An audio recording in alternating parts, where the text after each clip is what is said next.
Good to know.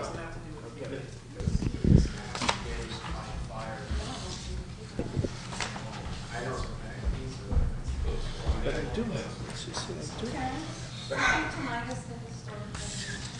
That is, Well, there's nobody. yeah, it's not, it might be,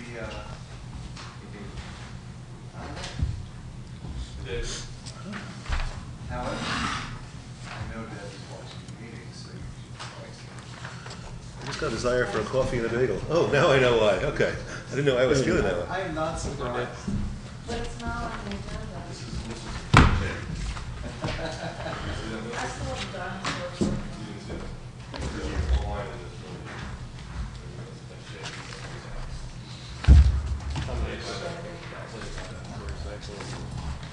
I'll tell you what, I'll take the one that's got my name on it.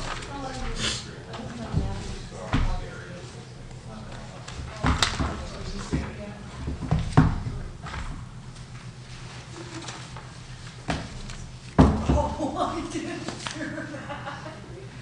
Oh, You guys Halo. yeah, the computer is still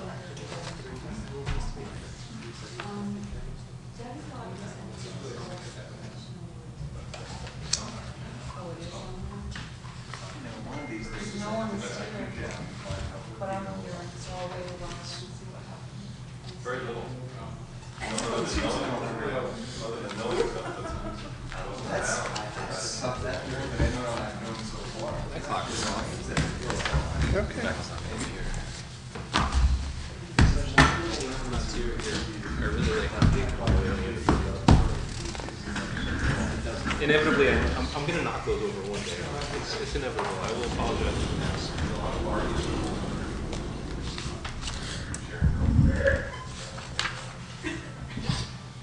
Call the meeting to order. Pledge of allegiance. I pledge allegiance to the flag of the United States of America and to the republic for which it stands, one nation, under God, indivisible, with liberty and justice for all.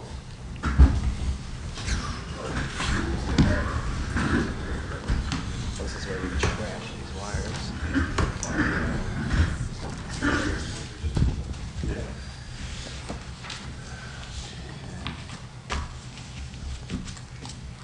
I want to add stuff to the agenda. Brian, is the agenda we had the other day here? Yes, the one from Friday Yeah. is over there on the table. You want a copy? Yeah, that'd be great. Thanks, Tom.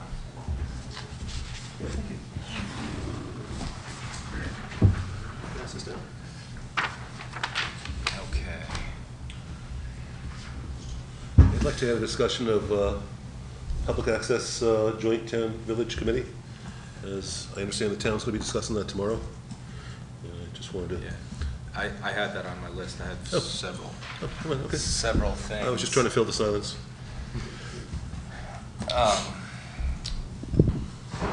So Partners in Preservation, I was going to put them as the first issue, but they're not here. So Who is that? Partners in Oh. Preservation. So I was going to move bills and claims to the final thing, so that'd be number 32. David, do you know anything about Partners in Preservation? Are they coming? I have not heard from Tom Olson that they are. I forgot to ask. Okay, so we're just going to keep that. He'd indicated last week that they would be here. Yeah. So we'll just keep that as a floating item. Snow stopped. Right. There was a snow date on the original request. So we're going to add Municipal Center update as number 5. We have number 6, authorization for textile collection. So that was on the agenda. That continues to be on the agenda. I wanted to add after that an update on the Unified Planning Work Program. That's UPWP. We had a response just on Friday from, this is mostly just announcement stuff. It doesn't require any actions. Then after that, I wanted to comment on some water-related stuff that I've been working on with the Department of Public Works. And we have a little bit of work to do regarding the, I have it here as the 9th item. This is related to the NBR district. And then we're going to do shade tree resolution as number 10.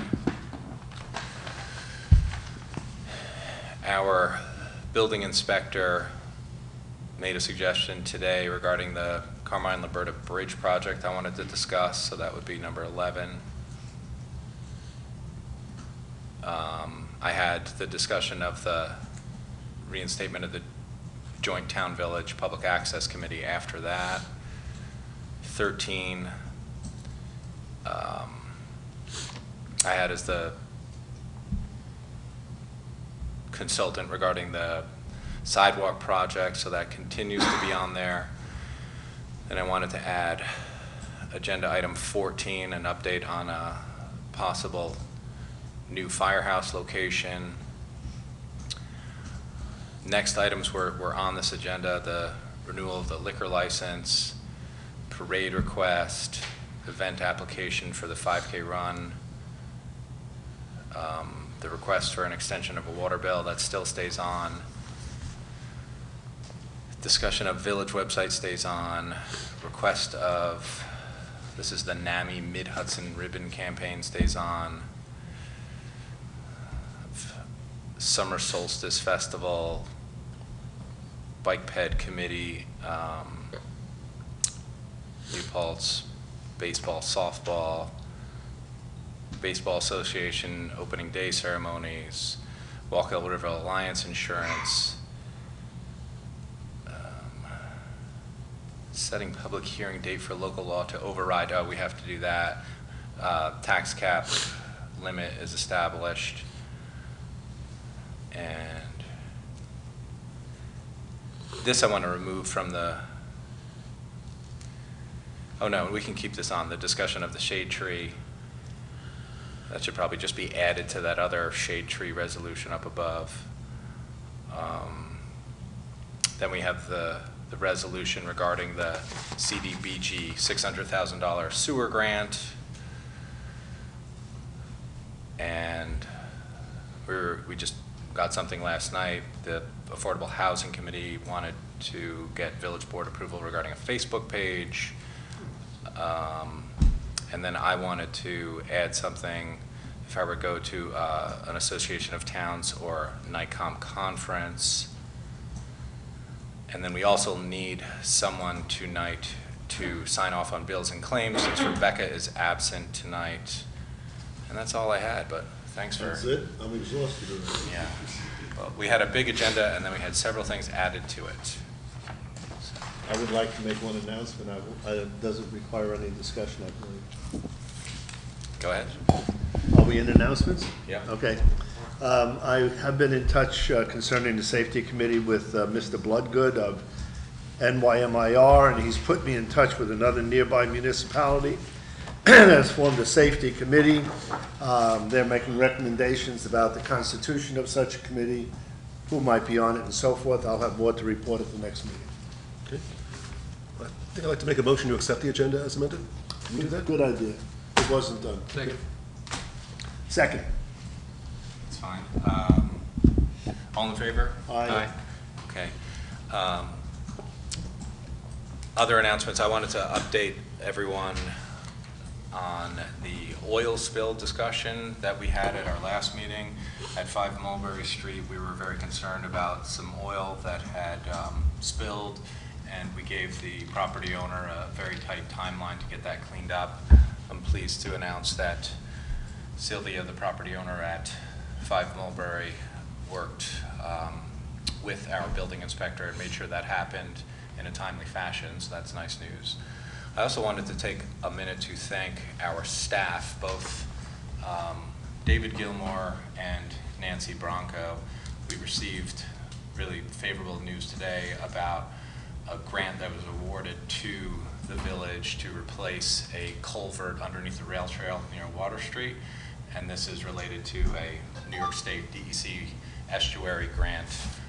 So this was a failing culvert underneath the rail trail, and the concept is by improving this, it helps with habitats and wildlife, and because this is a stream, but it also helps the village a great deal because this was some failing infrastructure that was in desperate need of repair. So our planner, David Gilmore, was responsible for submitting that application to the DEC and deserves a great deal of credit for making sure that happened in a timely fashion, because I've quickly learned that chasing down these grants is no small feat. There's a lot of I's to be dotted and T's to be crossed, and you need someone like David to really go the extra mile and make sure that that work is done. $246,000 is nothing small to overlook. Because I got a note today from someone who was asking us who we are using as a grant writer. So it was really cool to be able to respond and say, well, it was actually our staff. Our planner was the one who secured that $246,000, and then the $50,000 that we got through Senator Bonasek's office a few weeks ago, that was spearheaded by Nancy Bronco, our treasurer. Additionally, we got a $5,000 grant from Greenway Trails that again was pursued by David Gilmore. So there's an example of 3 grant successes that was all done internally and not using our grant writers. So I just wanted to thank our staff publicly. Here. Yeah, thanks. There you go. We're actually going to be discussing, because we have to make a motion tonight regarding the $600,000 that we were awarded through the CDBG grants regarding small cities and the DEC consent order. This, I think, is such an important work, as I'm learning these infrastructure projects are so expensive, and we are in desperate need of spending money on infrastructure in this village in particular. And our superintendent of public works, and this is completely unscientific, but his observation is after the updates to the Plattekill Avenue sewer line, he feels that there's less volume after storms running through the daylit Peace Park stream. So that's kind of disturbing in that the volume that had been there was most likely sewer, and because we've improved our sewer lines, we actually have less volume flowing through that daylit stream. So it's incredibly important that we continue to spend money on this infrastructure, because we want sewage to go to our sewage treatment plant and just not directly into our river. So that's, I just wanted to share that observation. That's completely unscientific, not been measured yet. I was going to say, be careful of post hoc, ergo propter hoc. So. I don't know what any of that means, but But beware of it, whatever it is. yeah. But generally, when Blue observes something, it's probably a pretty reasonable observation. But I think that kind of ties in, like, we're not just doing updates to our sewage infrastructure just because there's some near-term advantages. Be great to have a lot less sewage flowing directly into our river. Anyone here for public comment? David, you can use the microphone, but we can't catch your voice unless you go up to the microphone. It's not for us, it's for the TV. First, I just wanted to thank the board for inviting and sending out emails to the downtown businesses. About a week ago, we got an email regarding snow removal, but I guess it doesn't seem to be on the agenda. And then today, you invited some of us to come talk about or hear about the public square idea. So that's kind of something that the previous board never did, and we've asked for, and I really appreciate that you're reaching out to the community that way. I just had a little comment on the public square, which I don't know any details about. I only heard about it from this email about an hour ago. But I thought I'd just give a little history that kind of emphasizes how important it is to act quickly once you have an idea and not just let it go. The first time we had an idea for a public square, there was a proposal for a vacant lot in what would have been the absolute right place for a public square in the village, which is where eventually Starbucks was built. So when that was a vacant lot, there was a proposal to turn that into a square, and it never happened because of procrastination and such. The next one, Matt Bielecki actually designed a full-out program of a public square with public bathrooms and everything in a vacant lot on Church Street that eventually became the library parking lot. So these properties really do slip away very quickly if you don't act on them. And then in terms of just the locations that I noticed on the proposal I read today, there were some that sounded wonderful and some that didn't. So I just want to emphasize the dangers of having a public square that's kind of in an alleyway or off the beaten path, especially in a town like ours that has a kind of a loitering and criminal element to it. An example would be Bryant Park in the city, which was basically when it had huge hedges and was a kind of a secluded private little park, was a place for criminals to gather and drugs to be sold. And thanks to Holly White and a proposal to open it up and turn it into a big public open square, which much more access without entrances, but you could walk in anywhere with movable chairs. It became one of the best spots in New York City. So I noticed on the plan you talked about sunshine and things like that. Those are hugely important, and that whatever we pick should be as easy to get in and out of as could possibly be, and not have hidden or cozy little nooks. Kind of public square should be a public square. That's all. Anyone else for public comment? Okay, so now we have a presentation from our SUNY professor friends about this concept as they've investigated some options. Just set this up while you talk.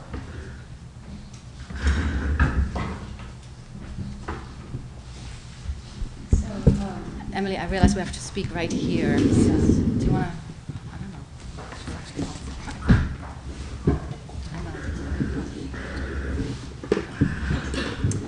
So hi, I'm Emily Putoff, and this is Andrea Frank, and we're both professors at SUNY New Paltz, and we're on a Networks of Excellence grant this year. We're halfway through it, through the SUNY system, and we're working with an atmospheric scientist at the University of Buffalo, Jeff Friedman, and an architect at the University of, I'm sorry, I switched that. So Joyce Huang is the architect at Buffalo, and Jeff Friedman is the scientist at Albany. He's a renewable energy specialist. Mm-hmm. And so we together have formed a team called Feedback Lab, which is a transdisciplinary think tank, we like to call it. And our focus is on envisioning New Paltz as a model for sustainability and resiliency, and using the arts as a way to envision these models and basically manifest them. So, yeah.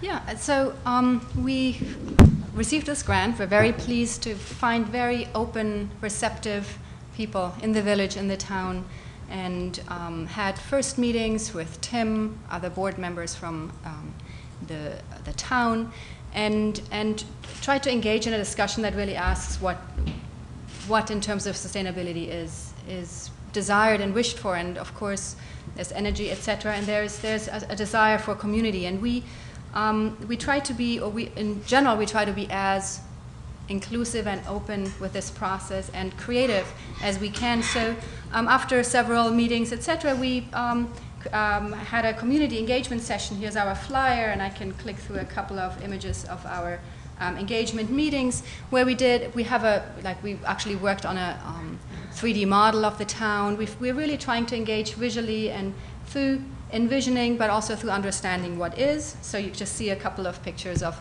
our session and as it happened. We engage with drawing, etc. And you know, what we realized is that a town square, a place where we can come together and envision together sustainability, what it means, what this, like, do walks through the town together, understand how to think about the systems that we have created, the infrastructure we have created, and how to maybe reimagine it in conversation, in coming together, is something we were very, very excited and interested in. And so we walked the town and looked at all kinds of different sites. And what really stuck with us as an ideal site for engagement, not because it's right now so beautiful, but actually maybe because it is such a non-space. And there are so many non-spaces in America that are in dire need of rethinking and re-engaging. And so we came to this particular spot. Can you show the one in Alabama on that site? Yeah. So you see here, actually, I'm going to show you a photograph of the site so we all know where we are. We are at 299 and Main Street and Route 32. And what you see here is actually just one draft from our architect collaborator who enjoys rethinking spaces. That's something she does as part of her practice, who just did one out of many different, this is just one iteration, of redesigns how the parking could just be made more compact so that space is created without, in this case, actually losing, but actually gaining 2 spots in this particular case, but creating a whole space, a green space, a space for engagement. I'm going to show you some photographs also. If you want to. So the Feedback Lab is working on thinking about this idea of a town square that's at the center of New Paltz. And so the site that we're really interested in is the corner of 32 and Main Street. That strange, expansive parking lot that's next to the mobile station, where we would like to hold further engagement workshops at this site in which the community comes together and says, okay, what can we make this into? What are your ideas? We'd like to engage with children in the school system, after school system, it's just everybody from the community. The community will have a website where where it's going to be open when we'll come together. But we're trying to stay away from just coming in and designing something cool and having that be it, but actually use it as an opportunity to engage, to really think, well, this is all about cars and parking, and we know that there's issues around cars and parking. How about biking? What can we do with alternative ways of navigating the town? How can we create systems that are more sustainable, that will work better for us on the long run, keep us healthy, etc.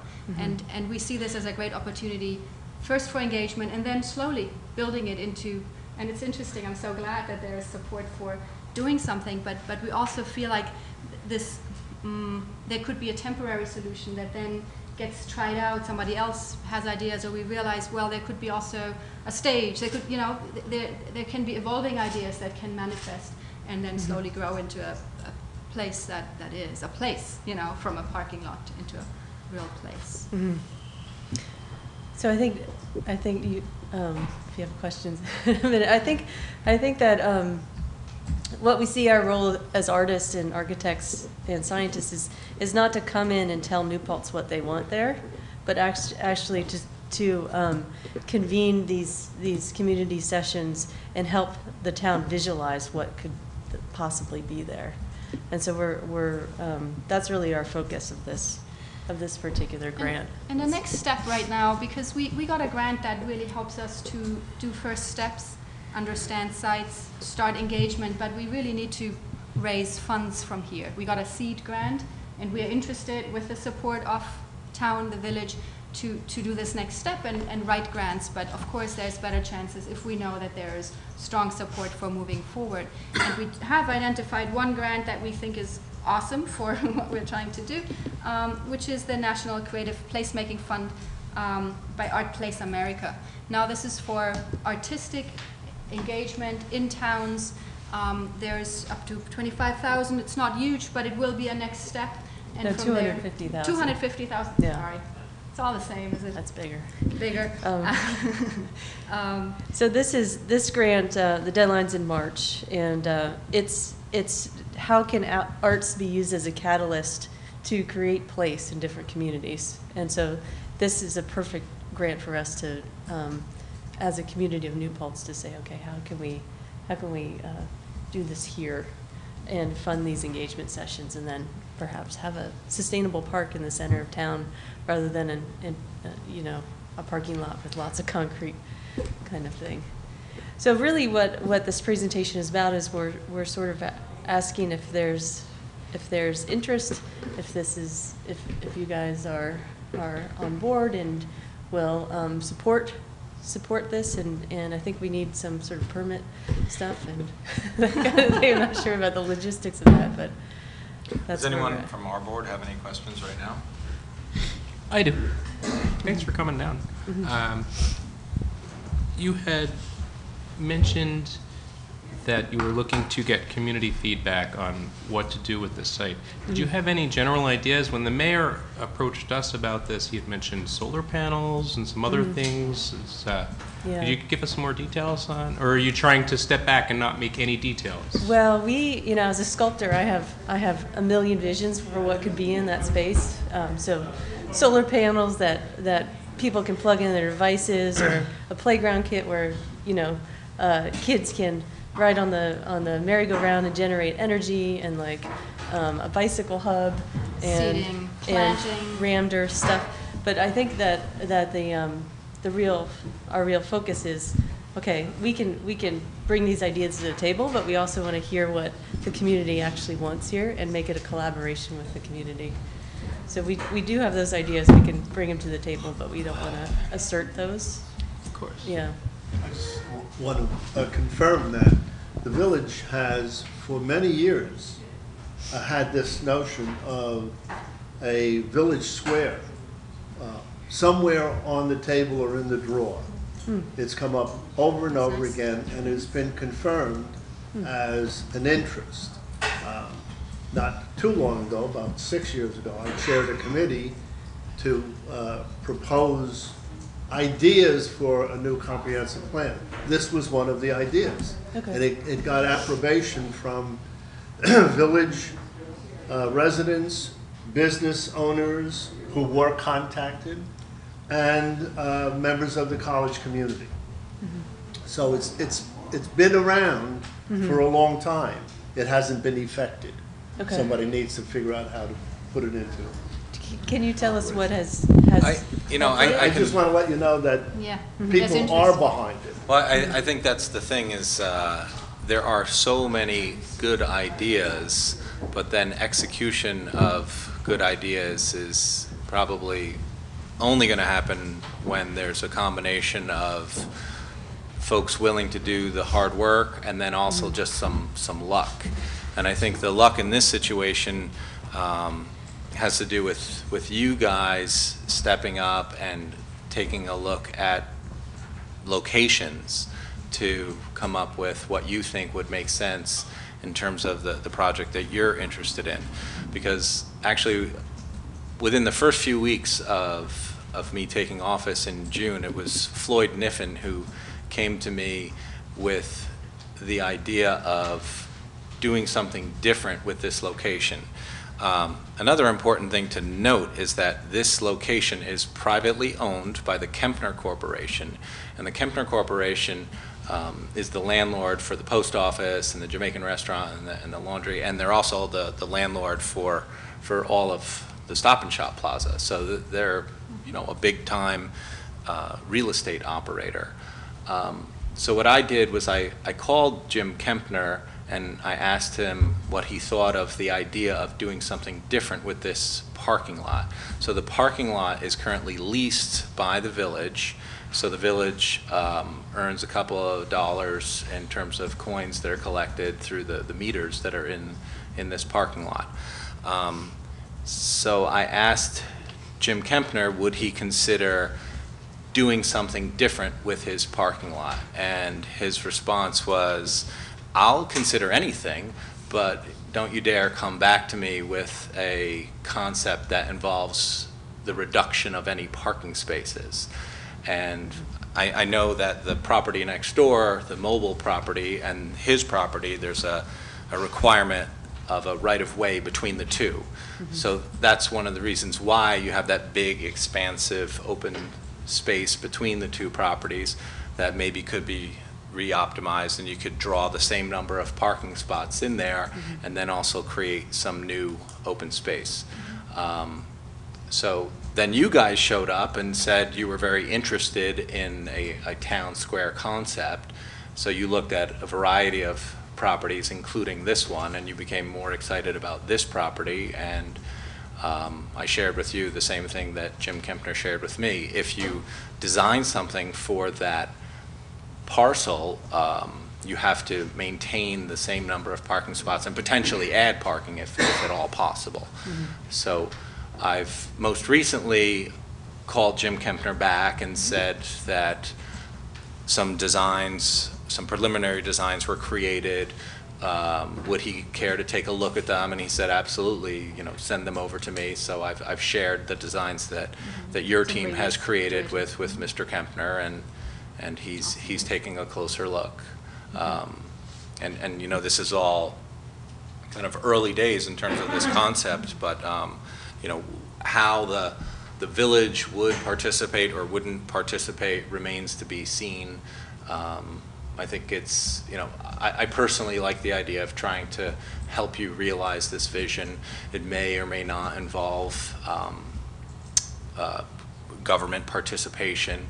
I was thinking at a minimum, if it did involve government participation, we would ask our Public Works Department to help move the parking meters that are in the lot that we're leasing to follow the configuration that you create. But then it would most likely be a project where you're seeking out grant money to build what you're interested in, whether it's information kiosks or solar panel installations, or the various things that you've mentioned. So that's just kind of a little bit of background. Thank you. So when I come home tonight, my wife asked me how things go at the meeting. I'm going to say some people with a lot of skill and vision came with us and offered to make an ugly space beautiful in our village. So that's a good day at the office for me. Appreciate that. Thank you for Thank you. what you put together. When we originally heard about this concept, one of the questions that we had, Tom mentioned or somebody mentioned there's lots of ideas flying around forever, and one of the ideas that has been spoken about over the years is taking Church Street and making that closing that to cars and making that a walkable street. So just so I understand, this is the site you want to work with. This is what you want to do in this space. It is. We've actually spoken to Nate, like some owners, like some friends who are down there and who've been sharing some ideas about that street, which sounds absolutely awesome. And we'd love to think with you or whoever through that as well. But this is really the site we're interested in I think specifically for the reason that it is a parking lot right now, and that it is a difficult site. That is a site with no heart right now, and that it needs a heart. And the village does. So, and Church Street already has yes, perfect, let's close that and make it a real space to be. I think that's necessary, but it's a different thing that right now we would like to take this on. Yeah. Well, that was my major question, so sounds great. I think the potential for transformation in this site is incredible in terms of. And could you explain the little green thin line? I understand this section, but Yeah. what is this green line that goes back Well, there? this is really a sketch, one of the first sketches from our architect. So the green would be sort of park area, and we're imagining a kind of a green walkway that would lead from the rail trail. And we're not really sure the logistics of getting from the rail trail to that green spot, but if you can imagine instead of walking through this parking lot and navigating traffic, you would walk along here, or maybe even your bike, you would walk along here and park your bike and these bike racks here or here, that kind of thing. So different kind of access from the new bridge and the rail trail into that site. That's what we're thinking with We're that. lucky to have you. Keep it going. I think there's a staircase from the rail trail. There's a staircase closer down by the bank and in good taste, not on that side. There is a pretty severe drop. It would all have to be looked at in detail of with course. the right people, but the ideas of being able to by foot navigate safely, with joy, with plants possibly, through all these back, like not on the sidewalk necessarily, but other ways, without feeling like you're always on a parking lot and not supposed to be there, would be, I think, desirable for all of us, and might encourage walking and biking and all of this. Well, thank you so much. Thank you. Right. So I think next step is we'll wait to hear from Jim Kempner about his thoughts on whether he's interested in allowing a reconfiguration of his parking lot. Okay. Great. Clarify what you said about a right-of-way from the mobile station. They have to have access to that parking lot. Right. So David's asking about the right-of-way that exists between the mobile station and the Kempner-owned property, and that's required. That was considered in the drawing, for example. There was still Yeah. a way to get. Tim, I just want to go back to something you said about whether the village would participate in this or it could happen without us. Is there any way this could happen without us? I don't see, I mean, the village would have to be responsible for maintaining this space once it was created, no? It's a privately owned Well, it's property, privately owned. so it Okay. can continue to be privately owned and operated. Okay. I'm sure we could chip in, Rock and Snow. I'm sorry? I said, at Rock and Snow, I would hope that we could contribute. So Rich Gottlieb from Rock and Snow is just sharing that the Downtown Business Association, including, or are you guys an association? Certainly a loose group of friends would be supportive of this project, potentially monetarily. So moving on to our next topic, Partners in Preservation. We have the certificate presentations this evening. Mr. Tom Olson's going to make a presentation. And it'll be brief, I promise you. Brief and good. Actually, John, is it okay if we jump ahead? We'll have you. I skipped over it based on the order. I appreciate that very much. We have some people who came in. It's kind of unusual for the board to have a brief and only good news presentation, and that's what this is. The Historic Preservation Commission is one of the bodies that helps look after the village, and for the last several years we have made presentations of what we call Partners in Preservation certificates. Generally speaking, our brief here in the village is to create landmarked properties and to monitor those properties once they're landmarked. If anyone lives in a historic home and is subject to this situation, you know what I mean. There's another level or standard that we began to look at some years ago, a few years ago, and at this point have presented 15 of these certificates in years past. These are given to properties that don't meet the standard of historic importance that would qualify for landmarking and therefore historic preservation as it's usually understood.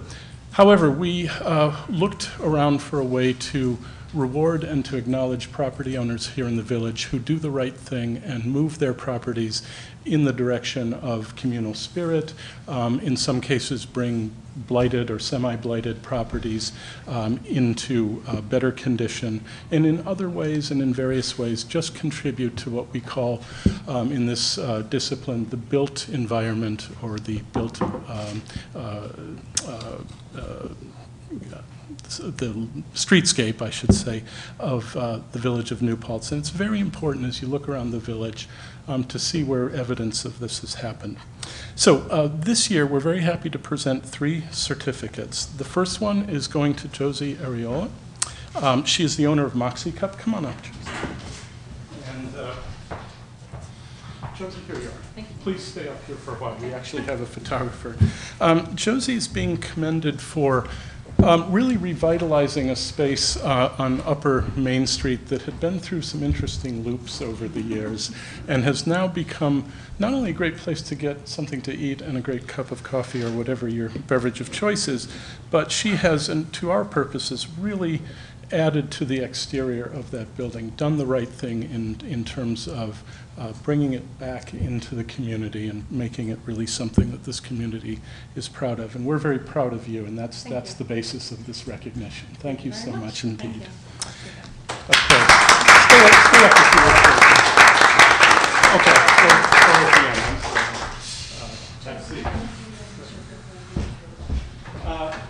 The second certificate is going to Reverend Robin James and Martin Bend. Please come on up. They're representing St. Andrew's Episcopal Church, also on Upper Main Street. Bring them on up. That's great. My members. Bill, come on. Come stand with us.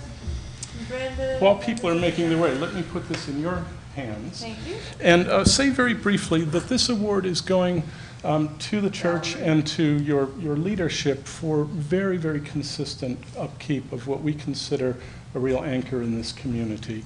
It is the first time that we've given a certificate to a house of worship. It is a very significant house of worship in this community.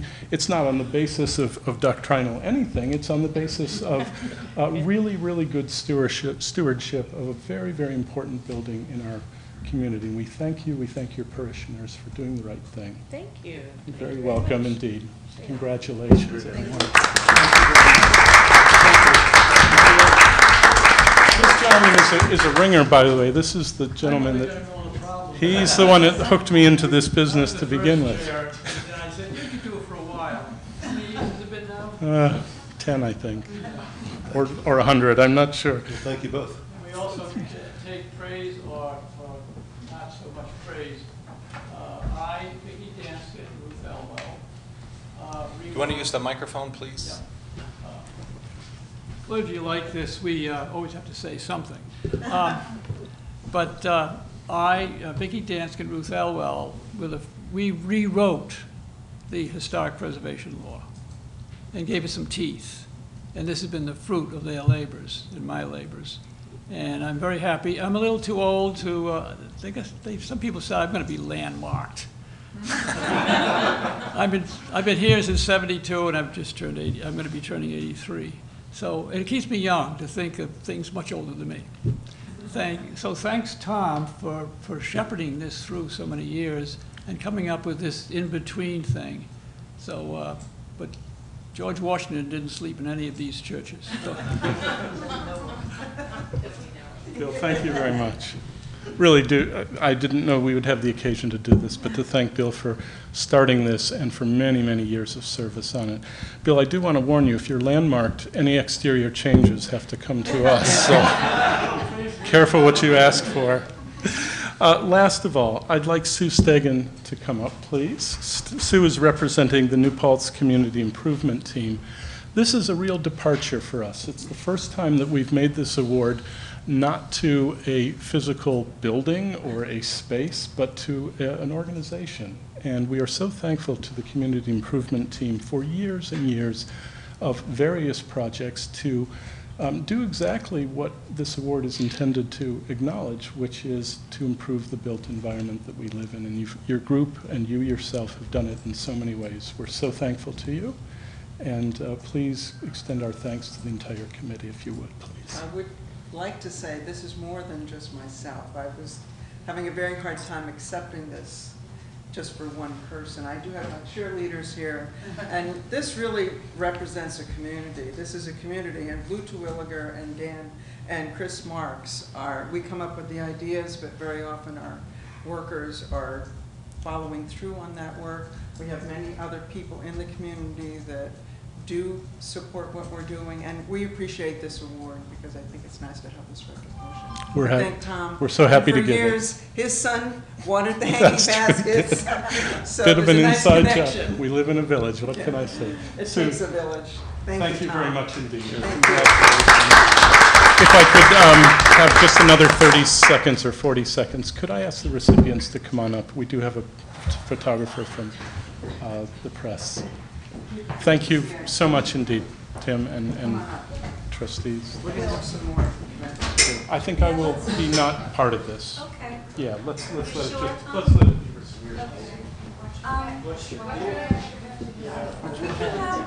I'm sorry, guys, it'll be very quick. We can have your posse if they want to stand in the back. If everybody wants to bring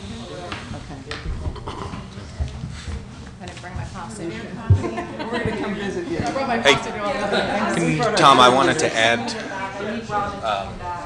You guys have to be back there. The CLG, I wanted to mention that while you're here. Bill, on the other side of that. It's an interesting argument. Okay, Carol, will you move this? Okay. Bill, just move away from, pull that thing down. Thank you. All right. Everybody look at me. That's dangerous. Very nice. Is everybody smiling? Everybody get a little tighter? Here we go, here we go. Very nice, yeah, peek out like that. Good, good. All right. Thank you. Thank you.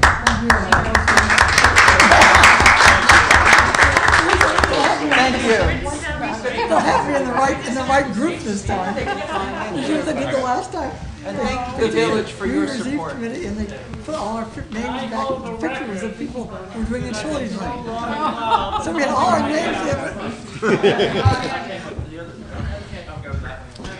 While people are getting their seats again, could I just also mention that two of our members are here, Pat Cobalt, standing against the whiteboard, and Camilla Nagy have been on the commission for several years each and have been so helpful in running it and helping me. Our secretary, Valerie McAllister, also deserves a shout out. So thank you very much, everyone. Thank you for your service. Thank you. Thank you. Thank you. Thanks, Tom. Thank you so much. So while we have Tom here, he's going to give us a quick update on a grant that the Historical Preservation Committee is interested in applying for. Yes, correct. So the deadline for this grant is the end of February, where we have ample but not enormous amounts of time. It was just announced early in the new year. Essentially, it's a flow-through grant. It is a reimbursement of cash outlay that is offset at about they ask for about a 60-40 ratio of in-kind labor. There may be some small material cost. When I say material costs, photocopying, a few things like that, probably sub $100 would be the total out of pocket. And like many of these grants, we would just have to wait about a year, actually not quite a year, it's about 7 months for the repayment.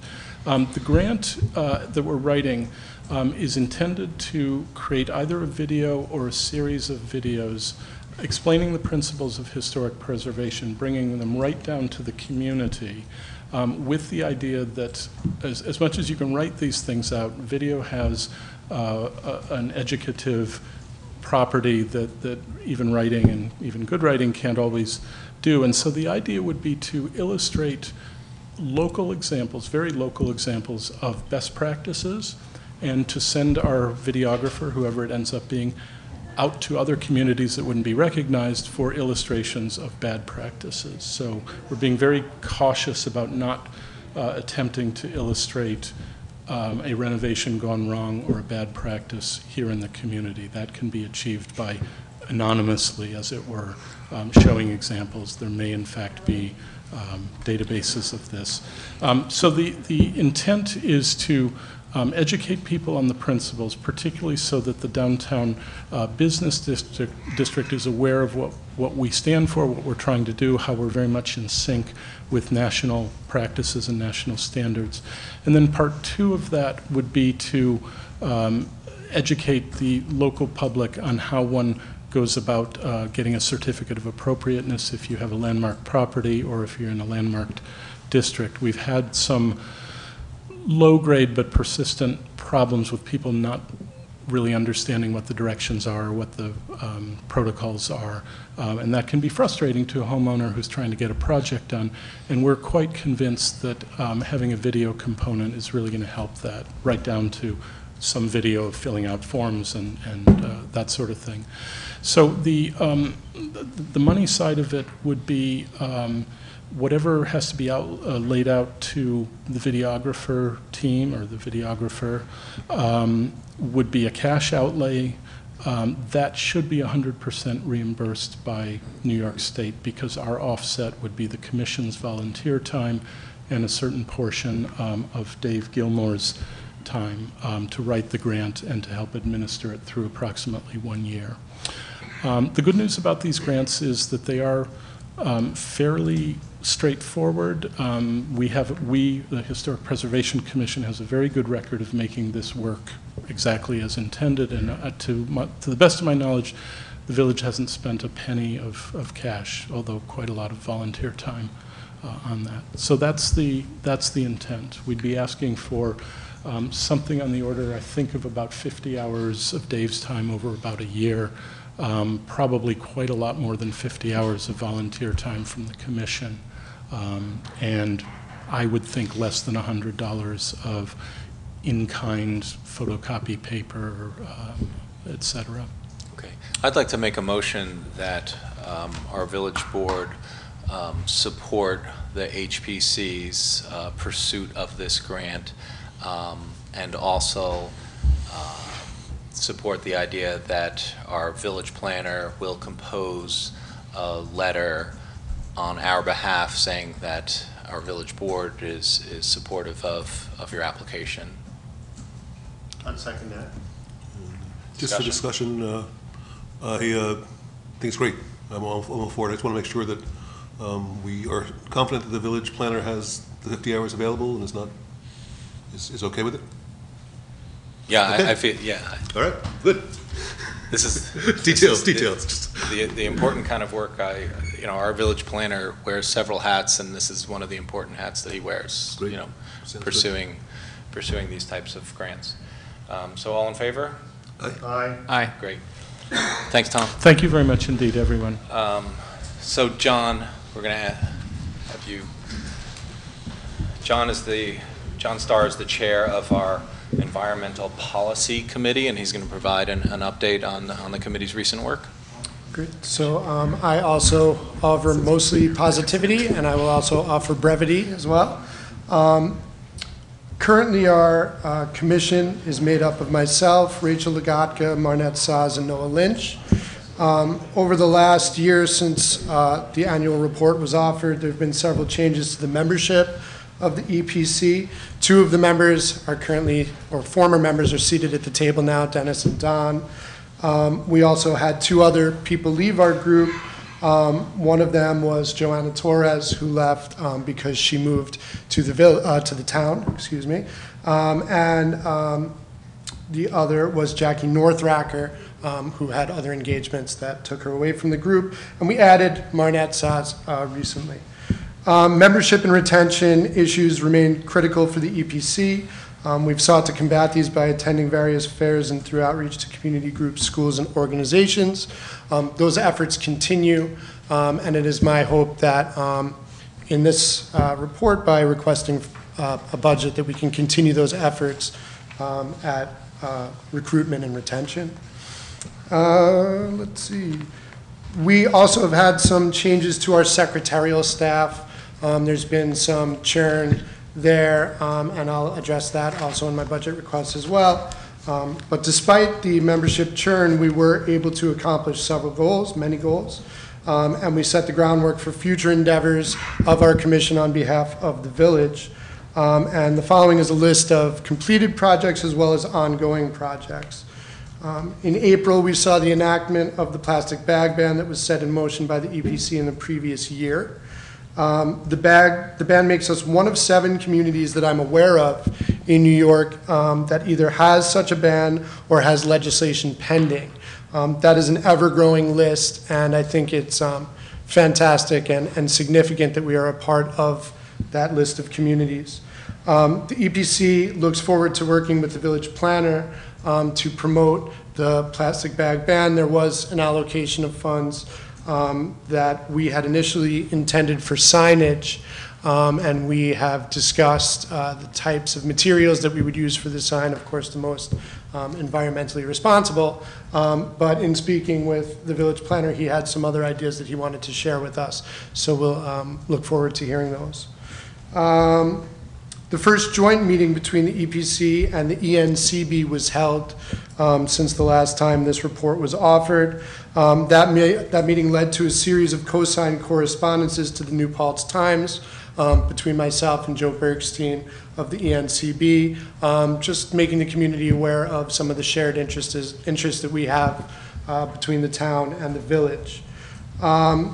Myself and Commissioner Lagadka joined members of CWASP and the village planner to coordinate the Greenway grant in relationship to the Millbrook Preserve that Tim had mentioned earlier.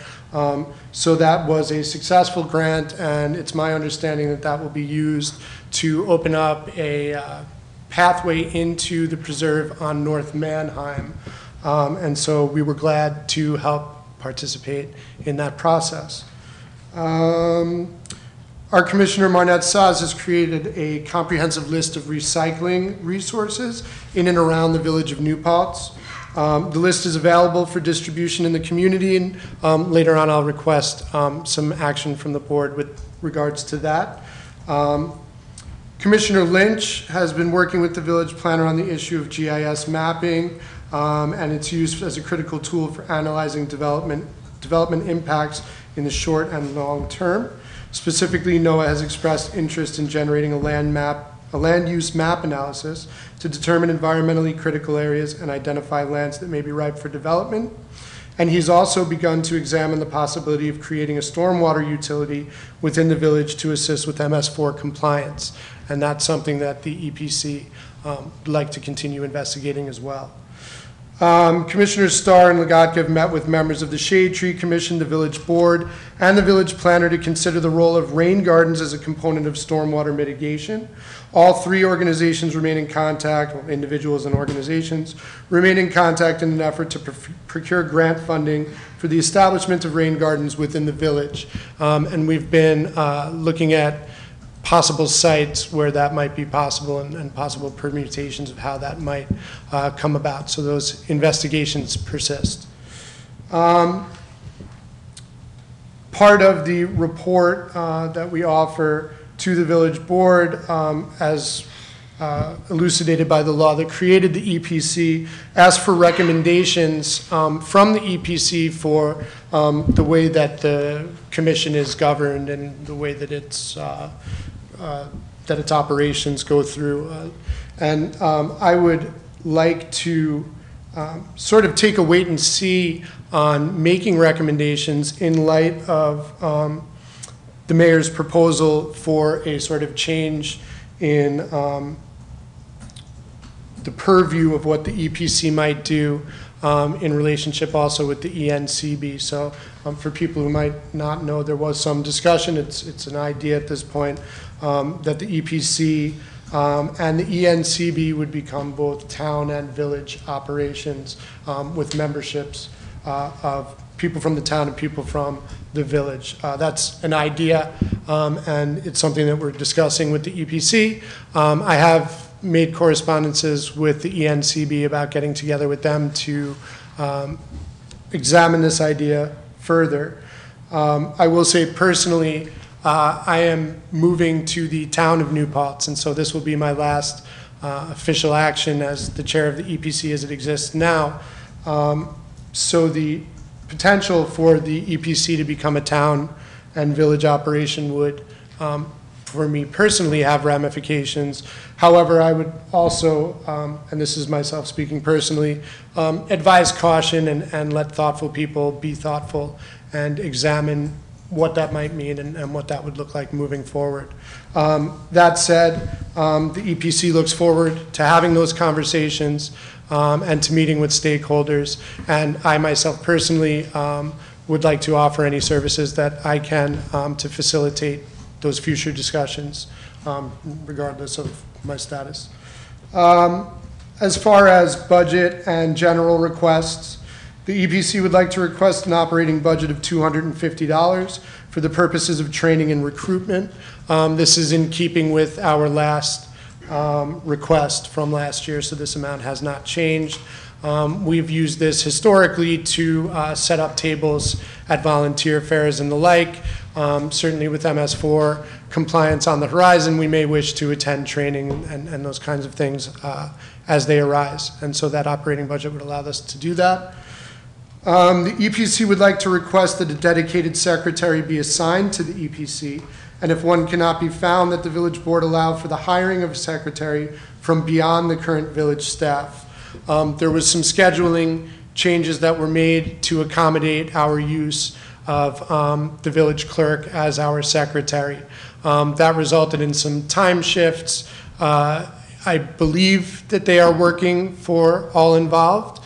But should they not, and should it be an issue, we would ask to revert to prior practice, which was that we had a secretary who was not part of village staff, who was paid, I believe, an hourly rate. I don't know exactly how that worked. But should this situation need to be looked at again, that would be a request that we would make as needed. And then the last thing would be that the EPC would like for the village to print and distribute the comprehensive recycling list. And perhaps a future water bill would be an appropriate avenue for doing this. The list would make our residents aware of their recycling options, and these are myriad recycling options that are available, from batteries to household goods to electronics, and that list is something that does change. It changes with laws, it changes as businesses change locations, and so we also would like to have that available on our EPC website and something that we can update for the public to use. And I thank you for your time and your consideration. Thank you. Thanks, John. And if you have any questions, yeah. I said thank you. But I was actually speaking to Marnette Saz about that recycling list, and she was telling me it's actually taken on a life of its own. And a number of entities have requested that list to be able to support it. Can you go into that a little bit?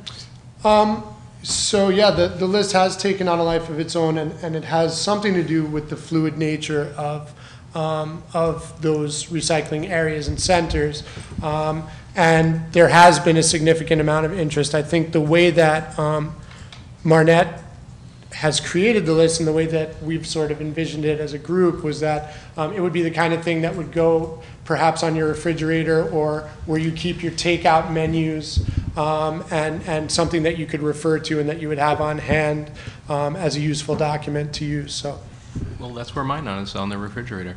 Okay. So, mission accomplished. And I also want to say that I absolutely support printing and including these in the water bills.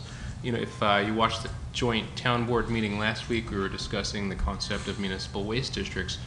The cleaner that our garbage is as a whole, the more appealing it is to haulers, and the more margin they're going to have, and the better rate that we're going to be able to negotiate for our constituents. So I am all in favor of educating the public as much as possible about getting our garbage as clean as we can.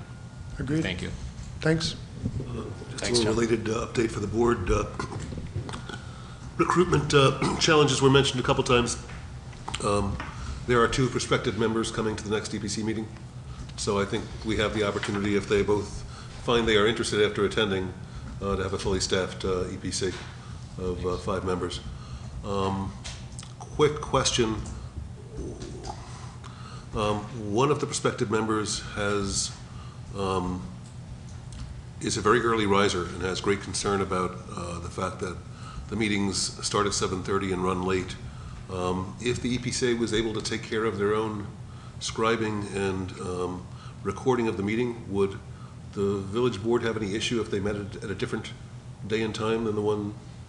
Like, can that committee change its meeting time as long as they covered the scribing and the recording? Sure. Okay. That might get us a new member, so that's why I ask. It's important. All right, cool. John, thanks for your service. It's been great working with you, and you've done a great job. Thanks.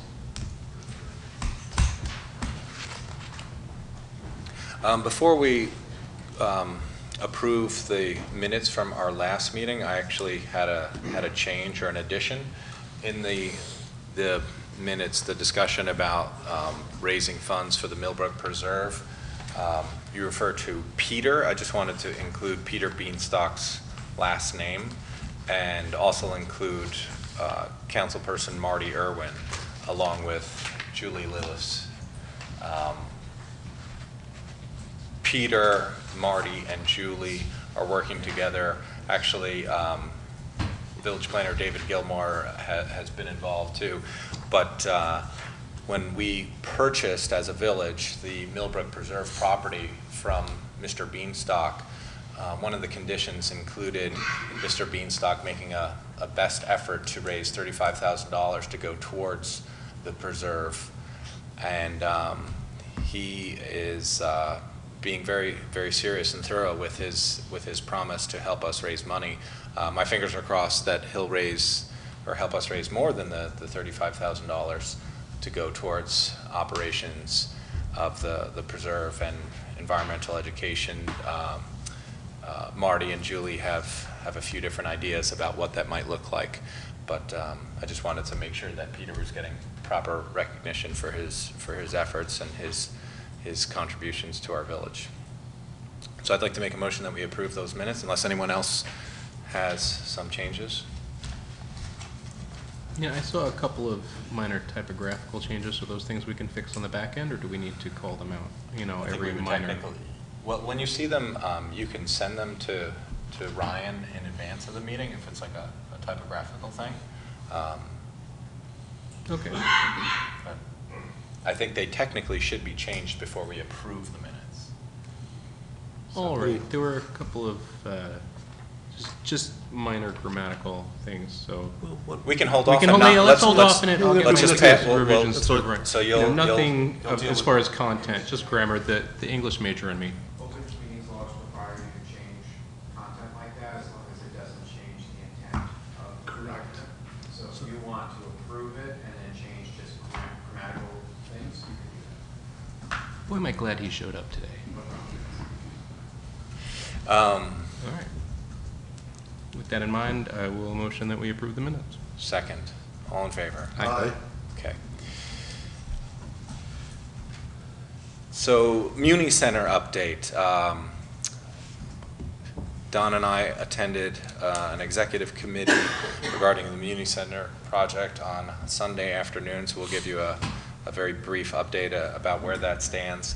But one thing that I wanted to share, because I received a couple of phone calls, one from a union representative, another from someone from some agency up in Albany, who were concerned that as the village and town consider options or the possibility of creating a local development corporation, there were some concerns about whether the municipalities would pay prevailing wage in the construction of a new municipal center if that happens. And that was a very easy phone call to respond to, because while the town and the village have looked at the possibility of forming an LDC for this municipal center, everyone involved in the process, both from the town board and the village board, has been really outspoken and committed to the idea of, sure, if we go down that path, let's make an extra concerted effort to have it be clear that we intend to pay prevailing wage, and any sort of corporate structure is in no way an attempt to circumvent paying prevailing wage. So the folks from the unions and the gentleman from Albany that I spoke with, they were very comfortable when I explained that to them, but I have been getting a few phone calls about this topic. It's good we have the right answer. So just very quickly, our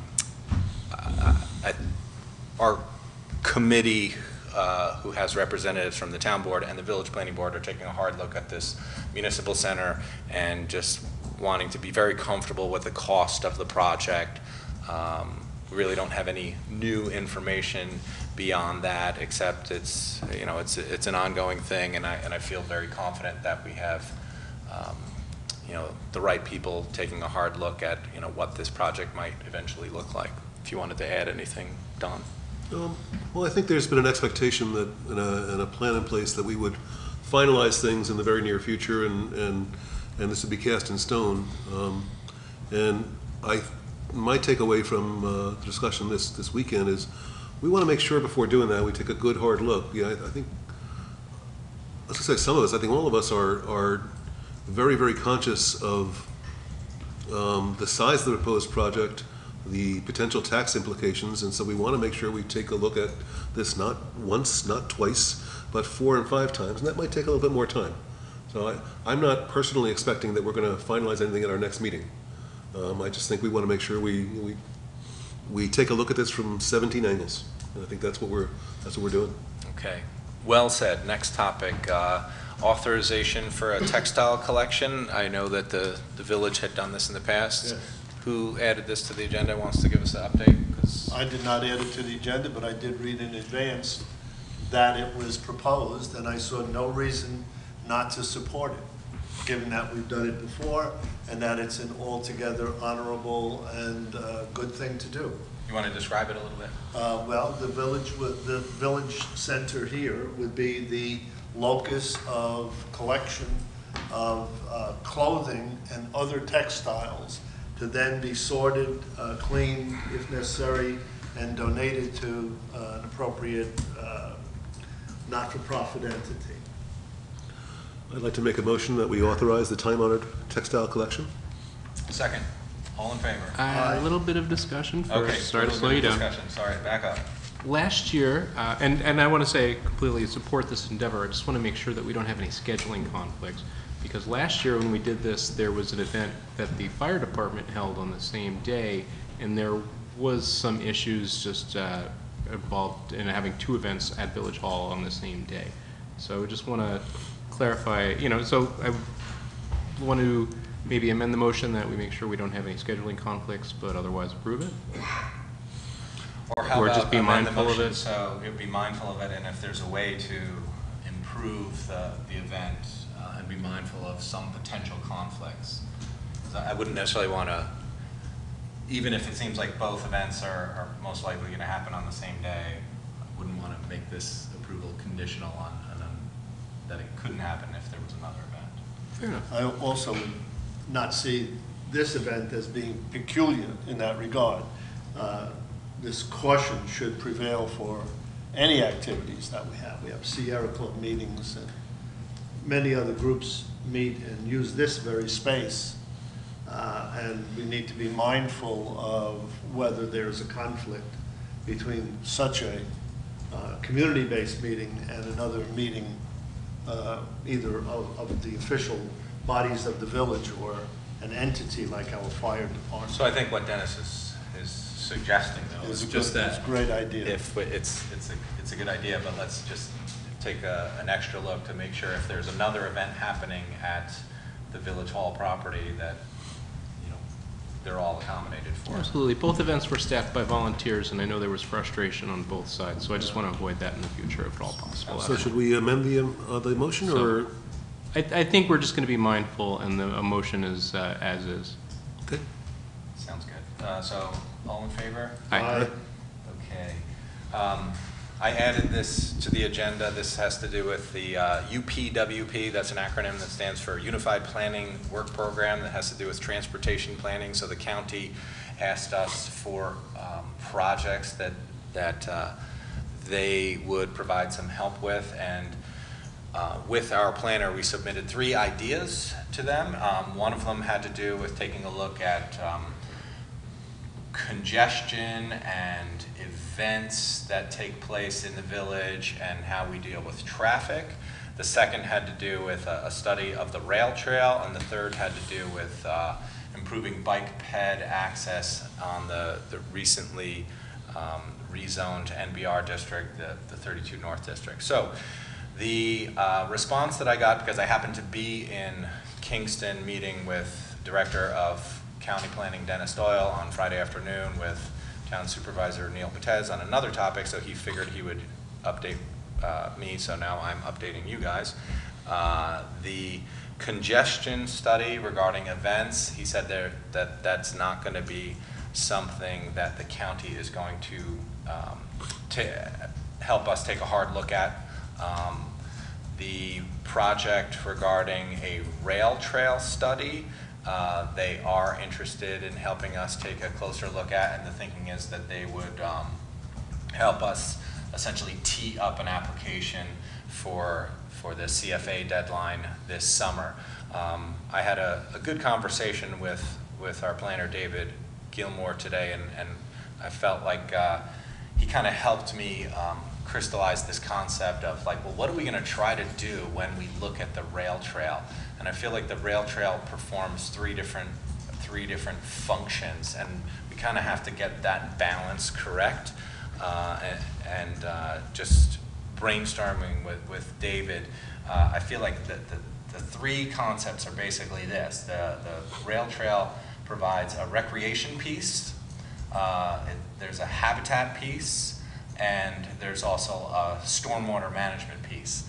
So, you know, we could build a rail trail that's just like the most amazing recreational experience and then ignore the other two. Or we could build a rail trail that is incredibly accommodating to habitats and ignore the other two. Or we could build a rail trail that does a fantastic job with stormwater mitigation and ignore the other two. So I think that the challenge that we have is to think of these three pieces and create a very healthy balance if we're going to re-envision or improve our rail trail. But that, just wanted to throw that out there, see what you guys thought of the brainstorming that David and I came up with in terms of how we would go about studying the rail trail to, you know, maybe apply for grant money to realize some of those improvements. I think that's an excellent approach. Okay. So then the third piece, the third ask was assistance from the county in terms of the NBR district and improving bike ped. The director of county planning said that was another topic. Not that he was opposed to doing it, but it just wasn't on their short-term list, so we're not going to be doing that in the near term. But what he did offer us, he said that the county is helping local communities, particularly Kingston, and he would like to do a great deal of work with New Paltz, both within the town and the village, to take a hard look at our sidewalks and make sure that we have an actual ADA compliance plan. And I think that will be very useful, especially as we go after, hopefully, future grant applications regarding sidewalk improvements. We're going to actually be discussing a grant that we were recently awarded regarding sidewalk approvals, but they were going to help us inventory our sidewalks and identify the more at-risk sidewalk issues that we have across the town and the village. And then another project that the county offered us assistance with is this concept of pavement management across our various streets and roads. For someone like a planner, maybe, you know, they've heard this many times in the past, but this kind of resonated with me, the idea that the way we should be investing in or maintaining our roads is not simply a matter of, wow, that road is in awful condition, let's fix it, you know, it's gotten so bad. It's really better to be very mindful of all of our different roads, and, you know, when we spend money, think about where are we going to get the best return in terms of our investment. Like, let's say a road is truly terrible. Does it make sense to actually repair that road? Because it's not going to get a whole lot worse. Whereas it might make more sense to look at a road and do the repairs earlier and more proactively. So it's not just like chasing down the worst case scenarios but having a more holistic plan. So that's something that the county is going to try to assist both the town and the village with. So that's my update regarding the county and the UPWP assistance that they were offering. Anyone have questions? Nope. While you're on the county, is there any possibility of the village lobbying the county to restore the lease on the parking right on Chestnut Street? So David's asking about the lease on North Chestnut Street. So the DOT had provided funding in the past to provide that lot as a commuter lot. That funding went away. The village was just a pass-through entity that move that money that was made available by the DOT to the private property owner. That money has gone away, and now that property actually has an application before our planning board. The project involves a net zero apartment building, and that is the project that's under consideration by our planning board. So there's, it's very unlikely that lot would ever become a publicly available parking lot again. Tim, just while I have this moment, when do we expect to discuss if we do at all, the concept of snow removal? Because I think some people might be here because of the email we sent asking them about snow removal. I don't have any new updates on snow removal, so that's why I didn't add it to the agenda. If anyone was chomping at the bit for new information. Exactly. What? Did it mean that we would have to pay money, that we couldn't just shovel our own, or I didn't understand the snow removal thing. There's currently It could affect you, but I didn't. There's currently a budget in the village budget for snow removal, excess snow during heavy snowstorms that isn't being utilized. We were looking at ways to utilize that budget that we have to provide that service for the community and for the downtown business district. It wouldn't involve, it would be us providing a service. We're just looking to see if it's practical and if it's affordable. And I think we had started that discussion last meeting, and I guess we'll, as we get more facts and see what we could do or if we could do and how much it would cost. But we just, since it was something that affected the downtown, we wanted to. In general, though, the business owners are responsible. Right. There's and then you guys come along every once in a while and use the bobcat and go between the meters when there's a lot of stain, and you put it in a truck. Right, so the way snow removal currently happens on village sidewalks is every property owner is responsible for maintaining their own sidewalk. And our Department of Public Works budgets, and in the current budget, there's $9,000 earmarked for snow removal. And the superintendent of Public Works has explained it to me in this way. When there's more than 10 inches of snow, then they help the property owners by removing that snow. So there's basically three entities that get involved. So our village public works gets involved. The town highway department helps out. They provide a truck, and this is kind of an informal situation that's gone on for a while. And then Blue will contract with a third-party hauler to help take away some of that snow. So that's what the $9,000 is earmarked for, those plus 10-inch situations. And, in the last few years when we've had an enormous amount of snow, they've used that budget line to help remove that snow. But what we were thinking about as a board, and everyone was generally interested in exploring this possibility, is would it make sense to see if the village would spend money on assisting private property owners with cleaning snow from their sidewalks. And it's a tricky thing because A, it's expensive to do.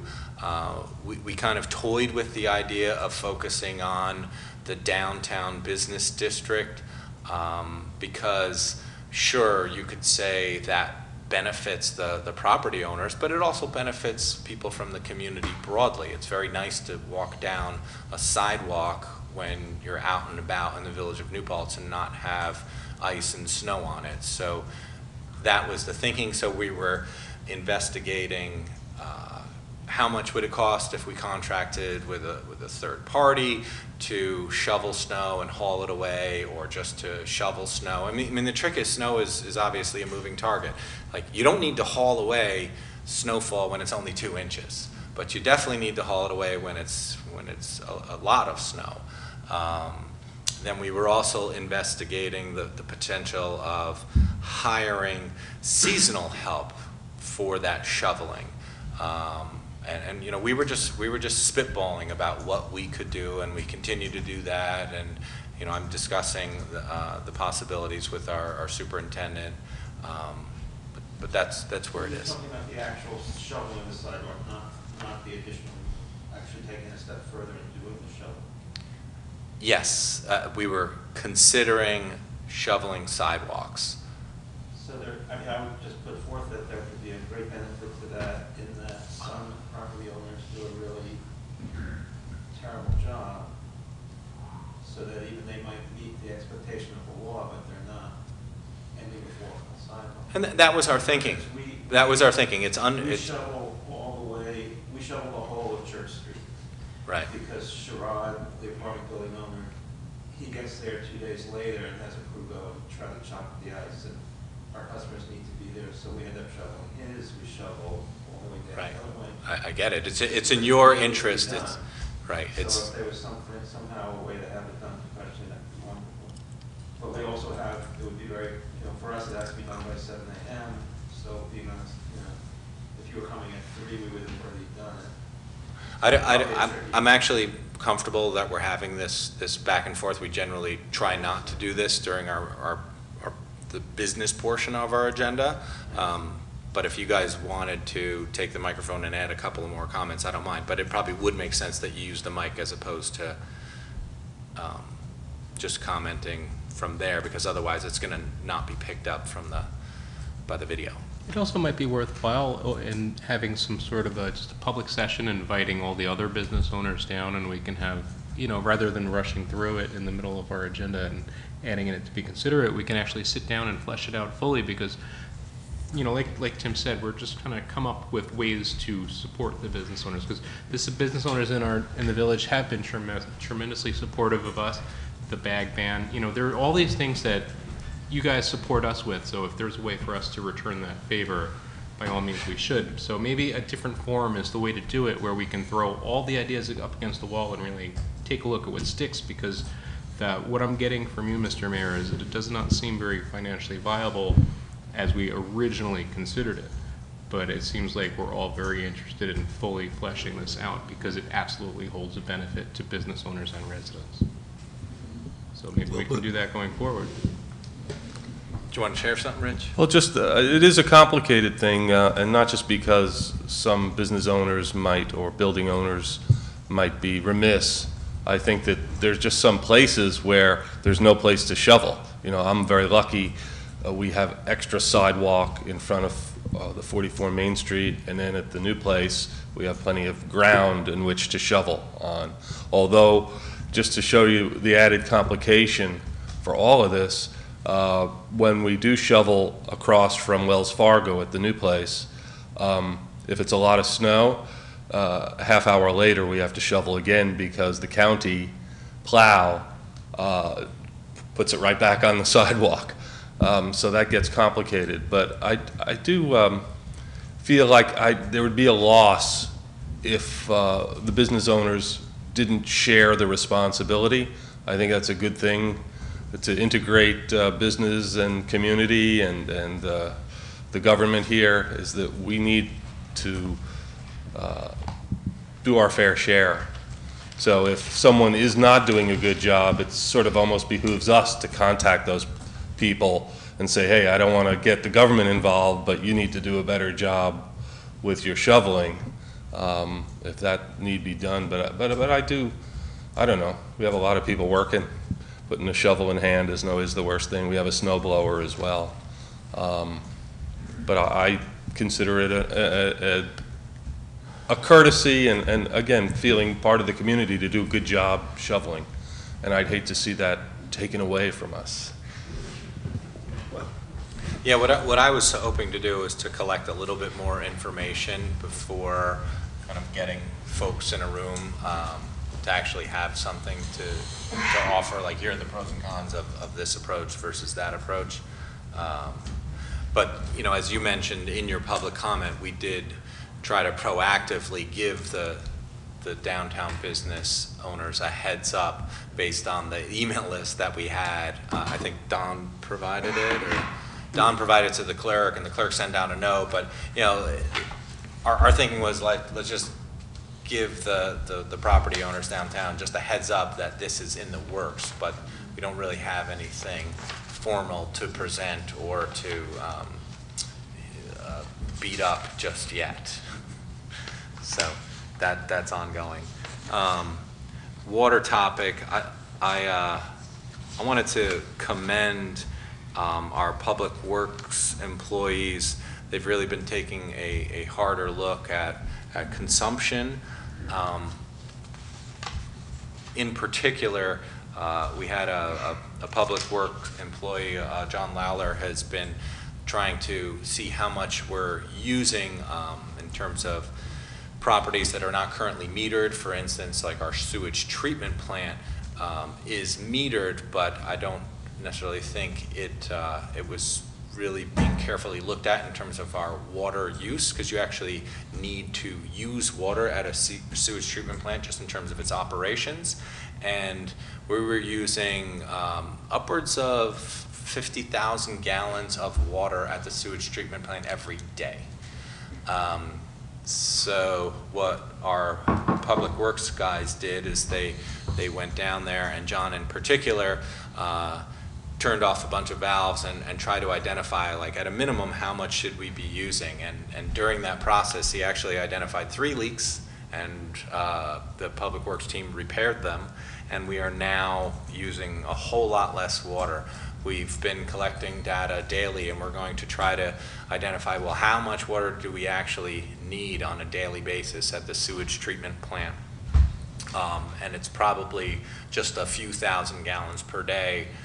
There are times when they have to clean off some of the mechanicals where more water is required, but we are definitely saving water right away because of the mindfulness of our public works department. And then one project that I've been looking at is, instead of using potable water to spray down the mechanicals at the sewage treatment plant, what if we had a gray water system, or we were using some of the effluent that we put into the Walk-Hill River and use that water for the mechanicals. And I've been discussing that with Bernier and Larios, our engineering firm, as well as Blue from our public works department, and they've been very receptive to the idea. And so we're putting together an estimate of how much that might cost. And then I reached out to our grant writer, our external grant writer, Mark Blauer, to see if there might be opportunities to get some funding for a project like that. So that's kind of an in the works thing. Like, if we could not use any potable water down at our sewage treatment plant, that would be a significant improvement and a better use of local government funds. And at that location, gray water could also be used for gardens of nutrition. Yeah. It's right down the same area. Yeah. So next topic is the NBR zone. We discussed 2 changes that we wanted to make to that law. Our attorney and village planner has looked at this, and this will be considered an unlisted action as per SECRA. So our next steps involve our planner, David Gilmore, will submit this change to the NBR law up to the county for their review, and we can distribute the unlisted SECRA documentation amongst our board. But I think what we're looking for is just a motion that this is going to be considered an unlisted action in terms of these 2 basic changes. One had to do with a couple of typos that were identified in the law, and the other had to do with clearer language in terms of the height of the first floor. So moved. So that's your second, or you moved it. I'm seconding it. All in favor? Aye. Aye. Okay. Then we need to set a public hearing date. How does the calendar look, Ryan? We need to set a public hearing regarding these changes. Yeah, the next board meeting. The next board meeting is going to be February 10th. February 10th. Great. Let's schedule something for February 10th. I don't know if you have enough time for February 10th. Can you set? Oh, because we need the response from the county beforehand? I think you could, if you were comfortable, open the hearing and continue it if you haven't got your response from the county. I'm wondering if you have enough time to notice it, because zoning requires more notice than in other changes. I think it's in my mind 2 weeks instead of 10 days. And we don't have 2 weeks between, You have enough time we now don't, to right? notice No. for February 10th. So then let's set the public hearing for the, for the, yeah, okay. Thanks. Thank you. Do we have the shade tree resolution? There was no formal motion for that. Okay, I'd like to make a motion that we have a public hearing regarding these changes to NBR for February 24th at 7 p.m., Village Hall, New Paltz. Second. All in favor? Aye.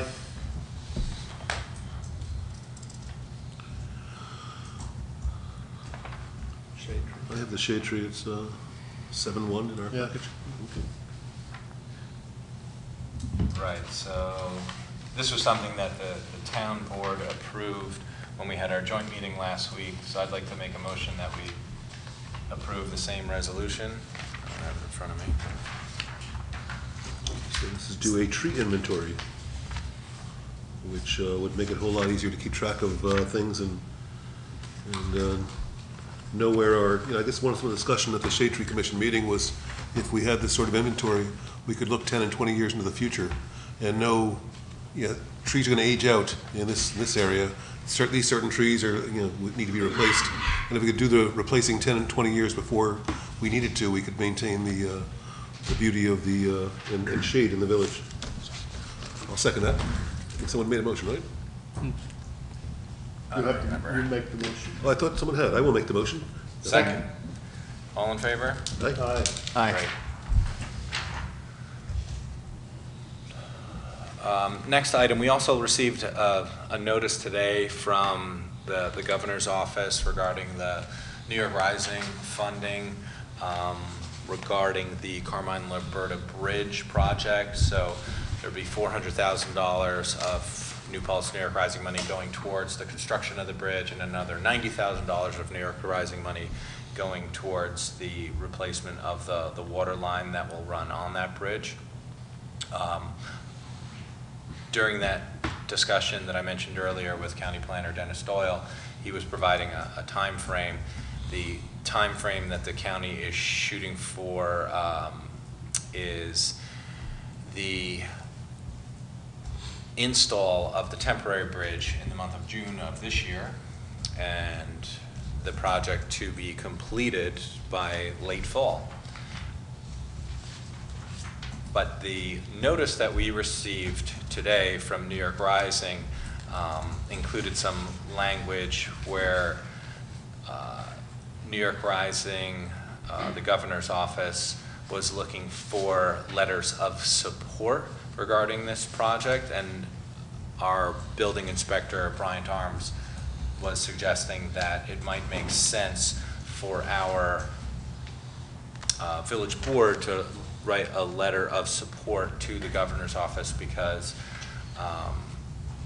there is some federal considerations in terms of reconstructing a bridge on a floodplain.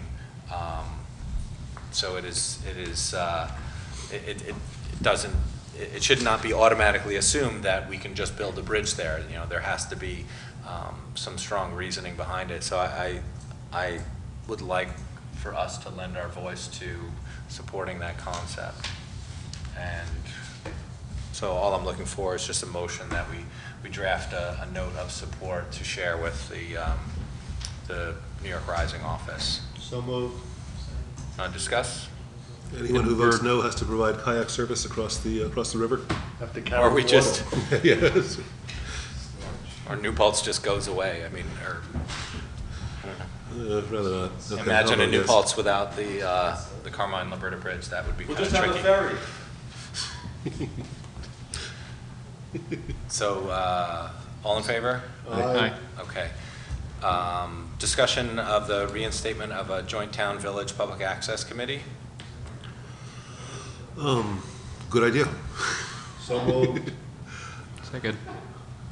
Do we want to discuss anything, or?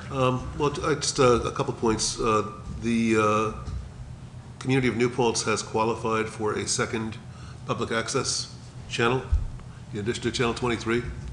And there have been some meetings about it, but very frankly, the lack of a dedicated committee and people who are volunteering on this issue, I've been trying to do that in my spare time, of which I have very little.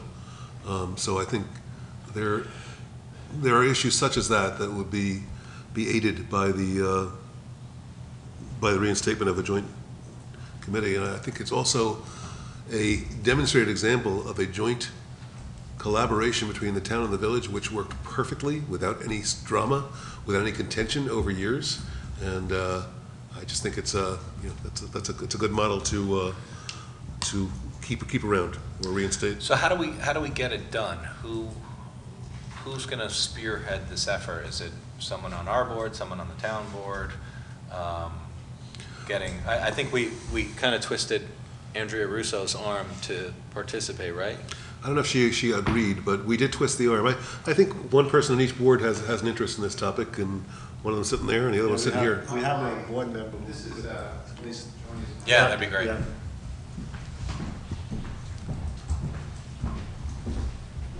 So I asked the town board to put this on the agenda for tomorrow, and I spoke with Don first because I wanted the village, obviously, to get a chance to have this discussion too. So just one board member, but what I plan on presenting tomorrow is that I think we have a need for this committee. I think it was unfortunate that it got disbanded, and it appears that some of the reasons for that happening was kind of an error. We don't have to get into that. So what I'm going to ask the town board to do is to notice the 2 vacant positions for the town and see if we can get applicants and then fill the committee. And what I would hope that the village would do, if you guys also agree that we should continue to have this committee, is to also notice those 2 positions as well. So presumably, if in a week or 2 we get people who are able to do this, we can appoint them and hit the ground running. And I'll take it upon myself to make sure we have potential volunteers. Perfect. So all in favor that we move forward with the reconstitution of the Public Access Committee? Aye. Aye. All right, next topic, selection of a consultant for the engineering design for the sidewalk project. So we're getting federal dollars for 4 different sections of sidewalk in the village. This is an 80-20 grant, so the project will cost approximately $252,000, and 80% of that will be paid for with federal dollars, and the village is required to come up with the remaining 20, so approximately $50,000. So we had a selection committee that included myself, David Gilmore, Nancy Bronco, Blue Terwilliger, and Nick from the Public Works Department were also there, and we scored the 3 different engineering firms that applied to submit bids. We selected one. We selected Hudson Valley Engineering and Associates, HVEA. So we're waiting for a fee proposal from them, but I just wanted to inform the board that they were selected as the group that made the most sense. I think Blue in particular thought that they would be a good choice because they've done a fair amount of work locally. And then there was also a fair amount of discussion regarding the composition of the sidewalks because we're doing the bluestone down on Huguenot Street, but there won't be bluestone curbing, it'll be granite curbing. And then the other sidewalk pieces that will be updated will be new concrete. And that's the update there. So we'll be coming back probably in the near term with a fee proposal from HVEA to get this project approved by our village board and underway. Great. Go ahead. I just want to make sure that we keep the bike ped and the Transportation Implementation Committee apprised of this. So I suppose I would just forward them any message that you provide us. It's okay with you if I just forward stuff to them? Great. Next topic, this was also discussed with Lori. She's a project manager for the governor's office regarding the New York Rising Funds. But this is a concept that's been discussed in this community for some time, but just the idea of a satellite fire station west of the Walk Hill. I think I alluded to this at our last meeting, but we've investigated the concept a little bit just to get some feedback from our Public Works Superintendent Blue, as well as our village engineer Rich Ruth, whether it's even feasible to construct a satellite firehouse. And the location that we were looking at is the area up by the water filtration plant, because there's a fair amount of property. It's already off the tax rolls. Could it be sited at that location? And the feedback that I've gotten has been favorable, that it seems like it can be sited there. There would be a very important stipulation. There can be no truck washing at that site. So I now have a monthly discussion where I just get together with the chiefs and brainstorm about a variety of things. So I've shared with them this concept of building a satellite firehouse west of the Walk Hill, and if there was a stipulation like that, would that be okay? And they were comfortable with that concept generally. But this is early going. New York Rising is going to investigate whether this is even a possibility and get back to us. But this is just one plan under consideration. Any questions? Okay. Next topic, renewal of liquor license for Jeslyn Enterprises, which I guess is affiliate, or it's essentially Bacchus. I don't have any discussion on this. I do, actually. Oh, okay. And I'm going to talk and walk very gingerly on this subject, just in support of our Shade Tree Commission, of which I am the liaison. Some alterations were made to that site in the removal of some very old trees, which was not in compliance with our local laws. And the landlord has been very agreeable to remediating the situation. I believe there are a number of different options and plans before the planning board, and I guess the concept is once a plan is selected, they will take a look at replanting trees. And I just know that sometimes the planning process can take a long time. I wonder if we can, and I wonder if we can, I don't know, if we can use the renewal of this license to ask the landlord to provide us some information on exactly when this replanting can start, if there's any replanting that could be done that is not dependent on the planning board. I'm wondering if there's, if it's proper to gather information in terms of the Shade Tree Commission's interest in this property in conjunction with this issue. And I don't know. This is the first time I've been faced with this circumstance as a trustee of the village, and I don't know. And I wonder if we might put off the approval of this license to get advice from the attorney. It's an interesting concept. I don't know.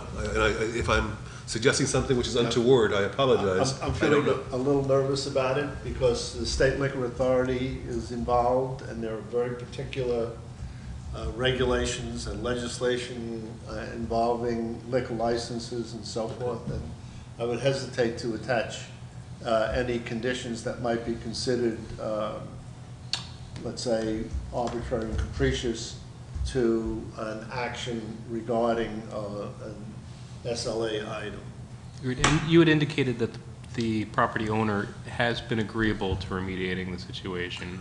Yeah, but right? no action has taken place yet. No action has been taken. All right, I mean, if you're going to plant trees, January is probably not the ideal time of year to do it. So if we are going to make any contingencies tied to this, it could be a long time before it's resolved. Okay.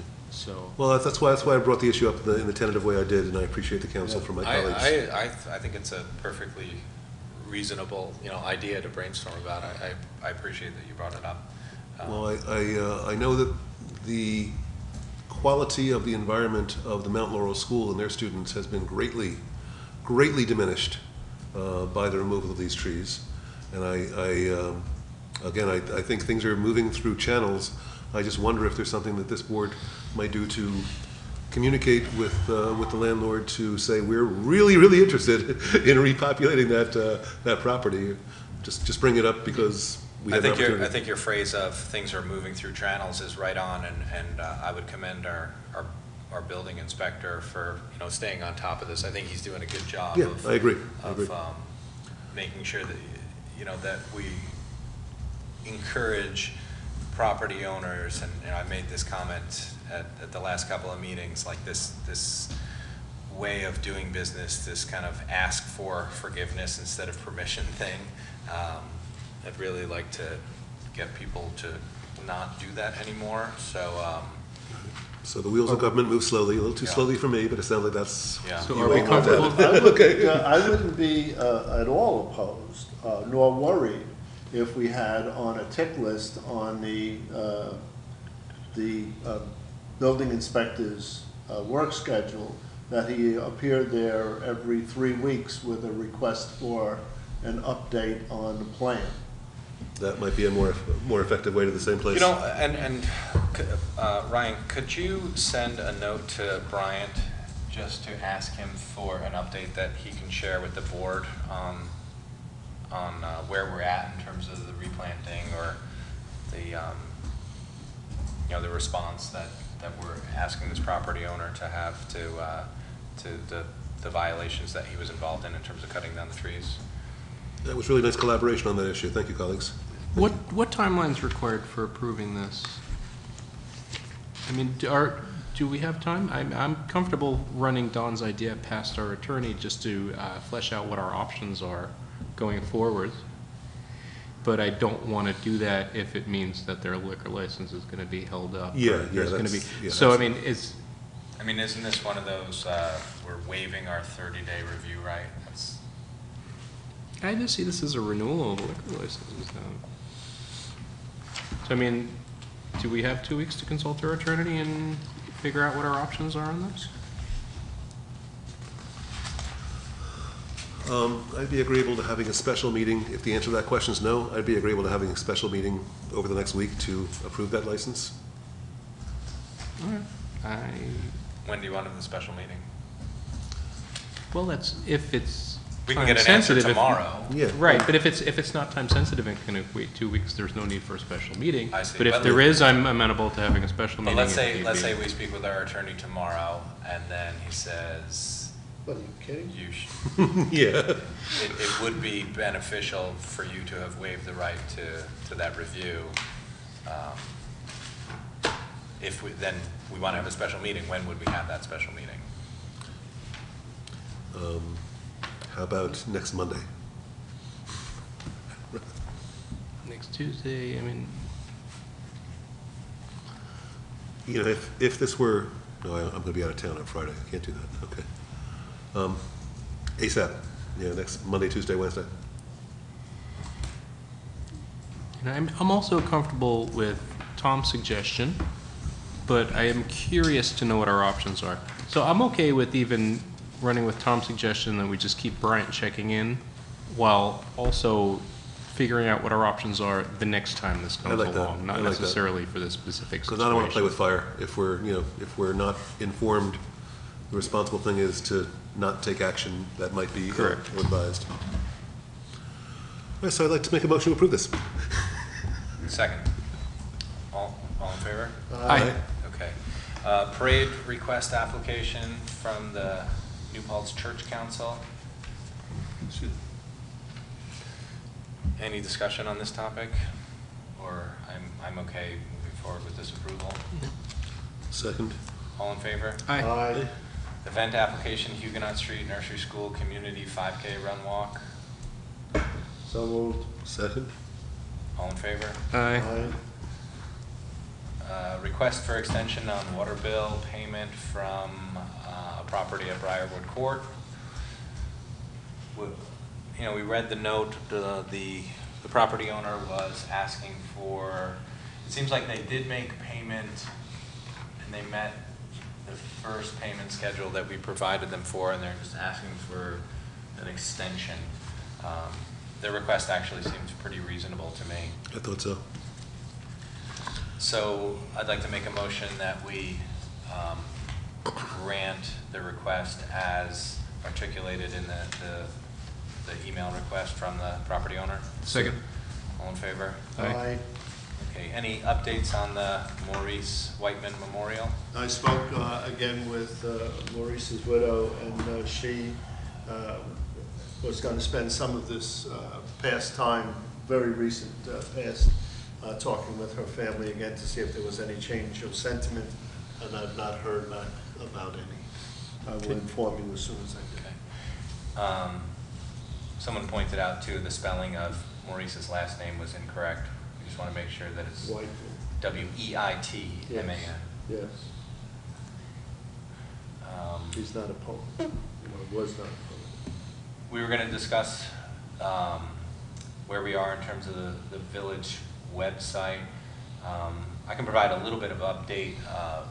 Brogan, the former planning zoning secretary, has been doing work for the village. I actually asked her to attend tonight's meeting to see if you know, we could pepper her with some questions, but she was not available. So maybe we can just have her come back at our next meeting.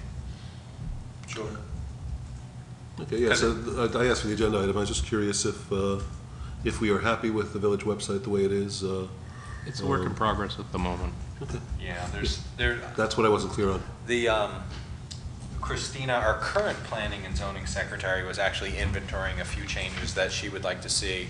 She was getting some feedback from our ZBA chair, Vicki Danskin, and from David Gilmore, our planner, as well as Brian Arms, our building inspector, and she was going to kind of collect a list of tweaks and changes and share those with Brogan. And I had also spoken with Brogan about this other initiative in terms of inventorying all the different studies that the village has paid for or has,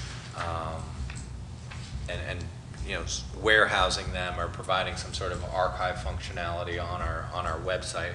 So she was going to take a look at that project. So that's something we can ask her for an update for. I think I actually asked her to provide us with a quote on how much that work would cost. Because our Rachel Lagotka from our Environmental Policy Commission said she has a great number of studies that have been done, and they're just on like a memory stick, and it probably would make a great deal of sense if we had a better archive situation than just a memory stick in someone's house. But it probably would make sense to, you know, have a list of other things that we would like to see done to that website, and we could ask Brogan when we see her in person. Perfect. I'll try to get her at another meeting. Couldn't have asked for more than that. There's one error on our village website that I'm surprised Councilman Dan Torres hasn't hounded us with. You know what it is? I'm gonna guess if you're saying that to me, it has to do with the year of incorporation. Right, yeah, it says Village of New Paltz, founded 1678. And Dan likes to point out that the village was, well, that sign, it was incorporated in 1887. Correct. But the town was founded in 1678.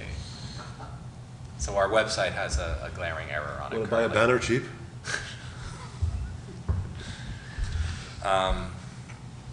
Next item, request for the village to participate in the NAMI Mid-Hudson Ribbon Campaign 2016.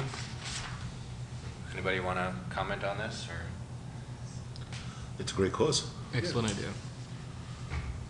What does it mean for us to participate? They're asking that we hang, they're asking for permission that they will hang blue ribbons. Oh, right. In support on village property. So we wouldn't even have to do the work. They're just asking for permission. Okay, so that's your motion, second? All in favor? Aye. Okay. Summer Solstice Festival event application, any discussion? There's no insurer listed. The event will be canceled if there's no insurer listed, if they can't get us information by 10 days before the event, correct? Yes. Okay, then I'm okay. So we'll wait for that feedback from the organizers. But well, so they have up until 10 days before the event to get it to us, so we may not actually have a meeting at that point. So do we have a mechanism in place to check the on actual, whether yeah, the actual application itself says if it's not in place 10 days before the event will be canceled. No, I understand that, but do we have a mechanism in place in Village Hall 10 days before an event to check and cancel the event? You know, it seems like something that might fall through the cracks. Ryan, can you add? Yep. Yes. That was efficient. All right. So we're approving the event contingent on our already understood requirements that we have an insured party listed. But Ryan is going to take responsibility for double checking with this applicant. And then if he doesn't hear from them, he will communicate with us and worst case scenario, tell them their event is not happening. Okay, but we're not anticipating that. Do we need to vote on it? Sure. Do we have a motion? Or that's my motion. That's your motion. I'll second it. All in favor? Aye. Okay. Parade request application for the New Paltz Baseball and Softball Association. That's my motion is to approve. Second. All in favor? Aye. Aye, and I'd like to point out that we have 3 current or former coaches at the table right now.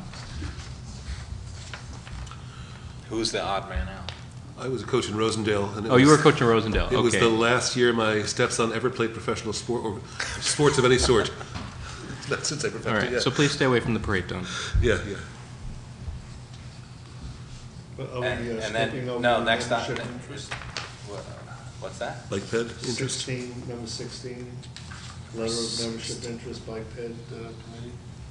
Well, you have that farther down. I have it further down. Okay, fine. I believe. If we don't, we'll come back to that. Okay. But let me do the. I'd like to make a motion that we approve the New Paltz Baseball Association have their opening day ceremonies at Hasbrook Park. Second. All in favor? Aye. Okay. Next item, Wallkill River Alliance was looking for, I think it's just approval that they stay on our insurance when they have their meetings at Village Hall. Yeah, they have their meetings, and I think because the former mayor was a member of that group, it conveyed, or if they felt it conveyed, insurance coverage to their meetings. There is now no official member of the village staff or government on that, in those meetings, so they just want to make sure they were covered. If anything happened, that they were covered under our insurance. Now, any member of the village that would like to use our meeting spaces is allowed to do so, correct? That's why we have a number of other community people. Say Shade Tree Commission, yeah. Well, I'm thinking like the Democratic Committee meets Okay, here. all right, Okay. okay. If you live in the village and you want to utilize the rooms that they're not being used, you have that option. Are you insured if you're using the rooms? I would imagine that if we're allowing someone to use the building, that our insurance would cover them. Well, why don't we push this to the next meeting and ask that question of the attorneys so we know about the Wallkill River Alliance and all other parties, Climate Action Committee. Right. Yeah, so let's. Ryan, can you ask this question? Send a note. And then move this specific item to 2 weeks from now. You can send a note to our attorney's office asking him for clarification, and then circulate it with us, and we'll put it on the next agenda. The next item I had was setting a public hearing date for a local law to override the tax cap levy limit established in General Municipal Law, Section 3C. we're not anticipating, well, actually, we probably are, but,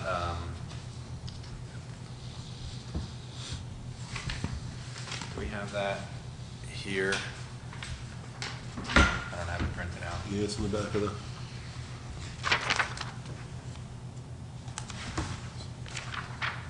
No, but we had a resolution printed. Okay.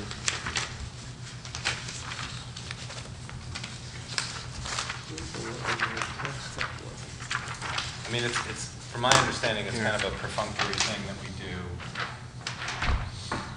But this is just the law. It's just the law. Well, that's all that was in the I board saw it packet. earlier. Do you have it, Ryan? No, I don't have a copy. I think it's on my desk.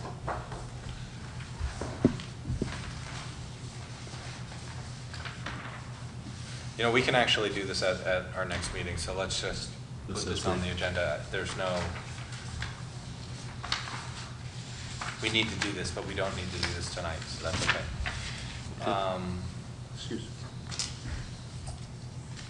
Next item I had was discussion of the Shade Tree Commission and the town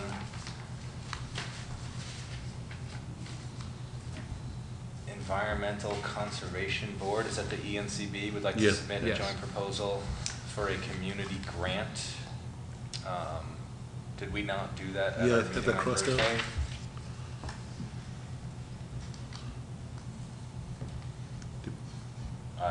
I thought we did that, Yeah. but I could be wrong. Let's put that, because I don't know how that, what that is. Because I think we already approved that at our meeting that we held jointly with the town. Or how is it not related to the earlier resolution where we agreed that the Shade Tree was going to pursue a grant regarding inventorying trees? I think it's the same thing. Yeah, I think May it was the very same well be thing. the same thing. The ENCB was involved, I think, because inventorying the trees involved, it has something to do with stormwater management and runoff, so. Right. Well, Ryan, can you double check to see if they are indeed the same thing? Next item I had was the secret type 2 activity determination regarding the grant that we were awarded from CDBG for approximately $600,000 regarding the DEC consent order. So I'd like to make a motion that we adopt this resolution. Second. All in favor? Aye. Aye. And next item, authorization that the Affordable Housing Committee have their own Facebook presence where they, I guess, can just describe themselves on Facebook and have their own page that says they're the Village of New Paltz Affordable Housing Committee. I'd like to make a motion that they are officially allowed to do that. Second. All in favor? Aye. Aye. I was looking for approval from our board if I were to attend either the upcoming February Association of Towns or NICOM conference. I'm taking a look at both agendas, but just to be reimbursed for attending one of those conferences. So moved. Professional development is good. Just wondering what the range of cost was. Oh, like a few $100, or is Second. the registration fee and, It's been moved and seconded. yeah. All in favor? Aye. Aye. Then we were going to we got some responses regarding the bike ped committee. Did you want to comment on that at all? I just want to call attention to the one letter that you have in your package from a Celeste Tesoriero. I conversed with the chairman of the Bike Ped Committee, and Peter has said that he would approve. We haven't interviewed this person, however, and we would typically interview any member who would be appointed to these committees. And I would also like to call your attention to the fact that you have at least an email letter of interest on the part of a second person. And Peter has also said that he would be very happy to have that second person also. Does he know both of them? I can't tell you that he knows that much. Can we put that on the agenda? Ryan, can you invite both of those individuals to come meet with us? Could we do exec session at 6:30 p.m. at the next meeting? We can talk to each of them for 15 minutes before our meeting. I can't get here earlier next week, or next meeting. Oh, at the next meeting? Are you interested in interviewing these people, or would you allow the rest of us to meet with them, or we could meet them, we could just do it in the middle of the meeting as we have. Well, I'd like to meet them. Okay. You know, I mean, Sure. even if it's That's you, right? No need to explain. You can be here at 7 is what you're saying. I can be here earlier than 7, but I can't commit to 6:30. Okay. So. So if you want, make it 6:30, I'll get here when I can. I would like to meet them.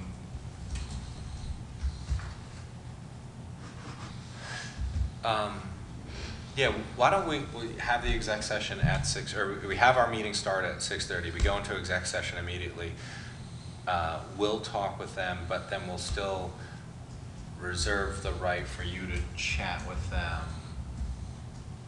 in exec session. All right. I don't know. I mean, it's because I'd rather see someone like that not be required to stick around for our entire meeting. Oh, absolutely. I would never ask them to do that. That's why I'm saying if I get there early enough to interview them, that's great. If not, then I will defer to my very capable board member. We'll start at 6:30 and we'll go into exec session, but then we can, when we notice the meeting, we'll say that the formal business agenda won't start until 7.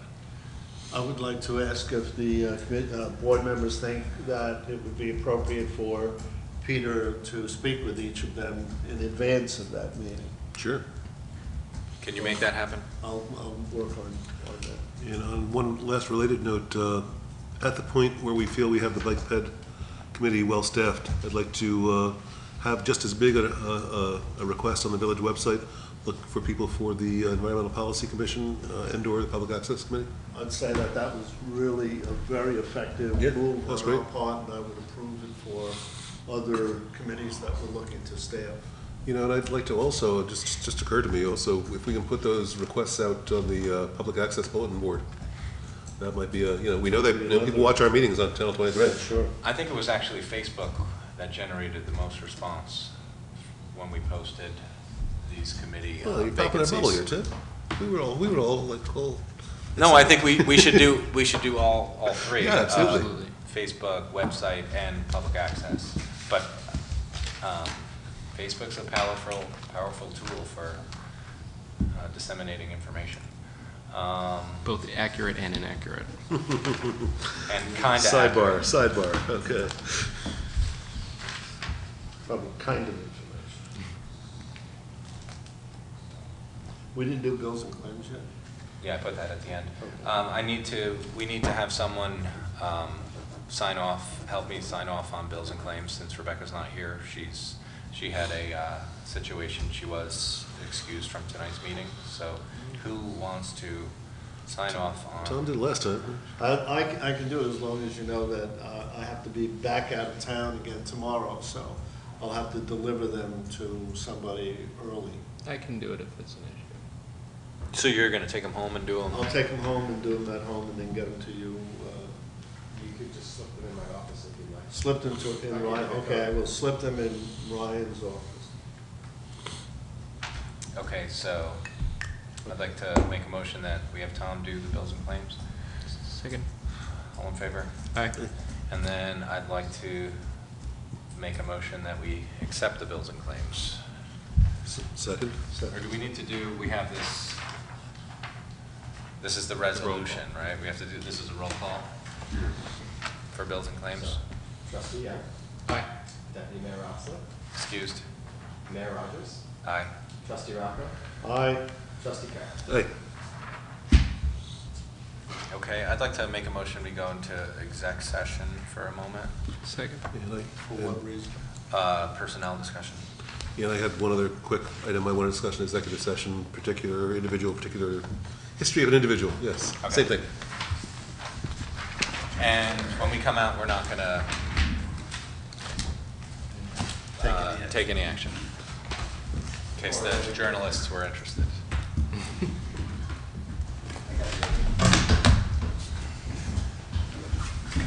Journalists or might be.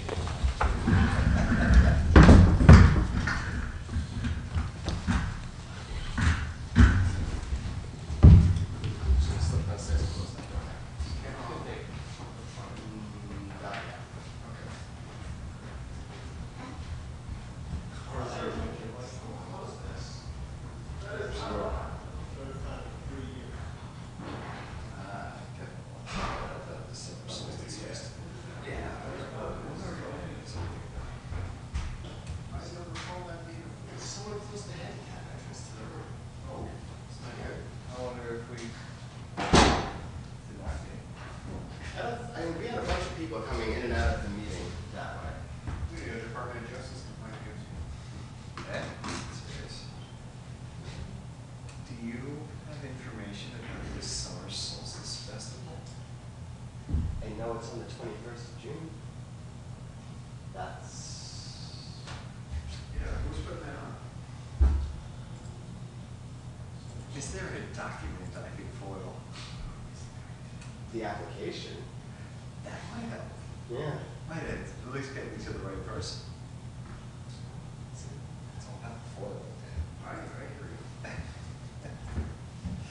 So Ryan, right now, the audio is running. And I believe I have to leave everything on until they come out. Interesting. Because I have to capture their adjournment. Right. Glass of water.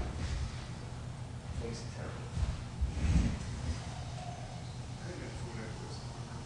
Of course you are. Had a long day. Yeah. I can't seem to have my Just go off.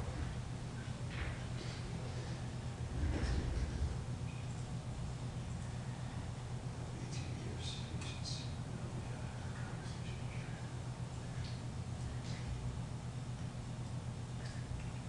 Town should get fancy names, things like this. Well, I just think it would be nice if they all matched. I agree with you. I find it, because I have OCD, I find it. I It's know this special. early on. Yeah, it's a great history. I actually got a quote from PDQ that I can give. I'm curious, what era font? So Jim has the oldest one, right? Circa like 2009. Yeah. And then every board member has a different one. I think Marty's and mine might be the same. Maybe. I stared at long enough, I should have memorized. Susan's and Kevin's were different. Yeah, yeah, it seems a little bit. I think the fake wood grain actually hides a lot of inconsistencies too. I like the fake wood. It's just something classic about that. Yeah, yeah. That's what the state legislature uses. That was a good example of what a body should be. It does kind of give the feel of a smoke-filled room. There you go. Well, Without the cigars. I really want to go to the conference of mayors that Tim's going to the Hearts, give him a keynote. That would be something. Man does keep busy. Maybe nobody tells the U.S. attorney what they need to do they? It's kind of look for things to do. There was a rumor going around that the president refused to sign off on him going after the governor. But it's just, it's just doing it. Yeah. But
Ronnie, are you clerking the meetings now? Are you clerking the meetings now? Yeah, I'm still a deputy clerk. But now I'm more of the secretary to the mayor and the board, their kind of assistant, researching into things, drafting things, clerk meetings. Nice. Yeah.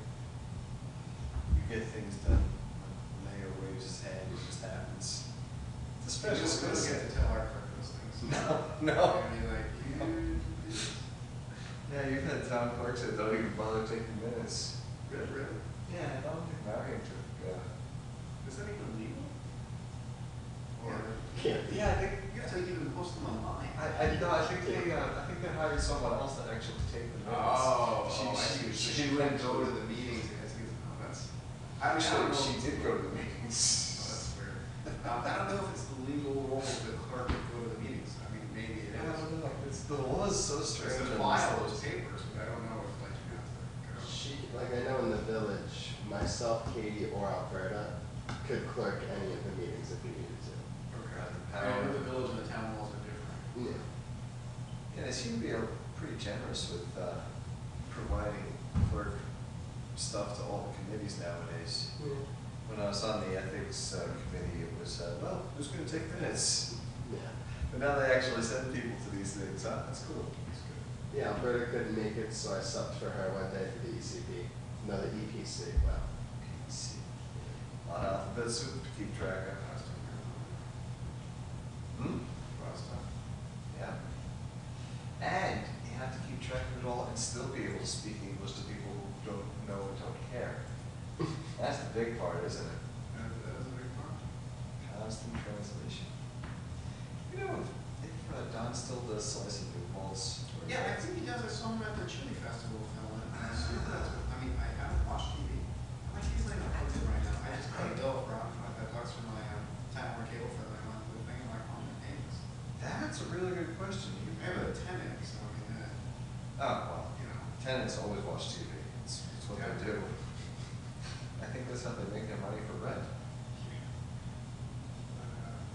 Total waste otherwise.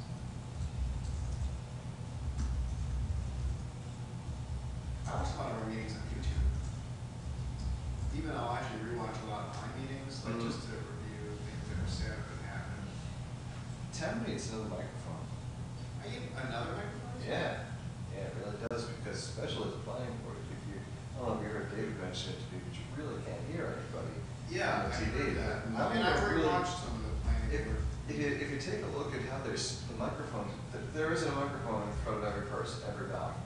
And there are certain mouths that especially with the I microphone. think you go until like midnight, I heard. It did. That's shocking. Yeah, so I made it at this day. Yeah, nice. Transmorial the next day. I was like, when did you get out of there? I said, midnight. Well, there's, there, That was over the gatehouse project? that was definitely part of it. I'm still writing it up, so I don't even remember. I haven't gotten to that part of my notes yet. I haven't read your article on Michael Zuber refusal to recuse or not to recuse. Oh my gosh, I wish I had written that before this meeting though. The town planning board meeting. Okay, came up again. I thought that too. That was like such fascinating stuff came up about that. Yeah.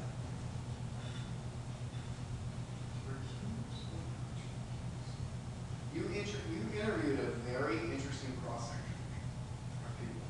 And the people that wouldn't go on the record are disappointing, but I was surprised at the people that would. I really didn't think I'd get Tony Hopkinson to ever talk to anyone again. I figured she was done with public service. She impressed me.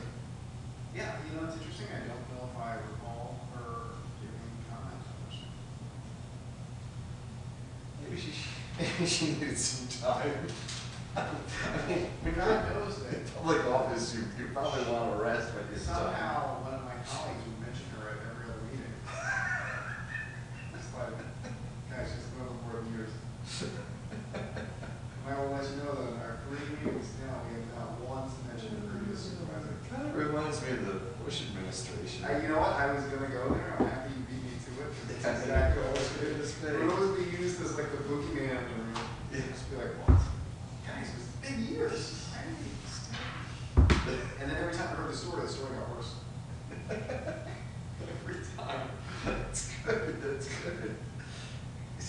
your problem is that you have an interest in history, and so you tend to remember things about what happened in the past. It's been an interesting note in our first 3 meetings, was being able to recall past scenarios and how some members' memory seems to lapse depending on the issue before them.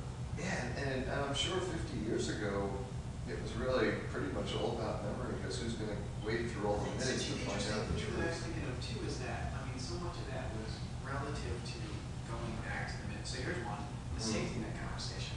You know, I realize that it's not reflected in the minutes, any of those conversations. It's on the video, but it's not in the minutes. And I thought that was so interesting. So it's like, wow, we're going to have a video, and I said, no, we made an issue of it. No one would ever know. Minutes are tricky. They're not really a record of very much. They could be. This is What I've done. Depends on is- who does. I mean, it's a style thing. Yeah, it is.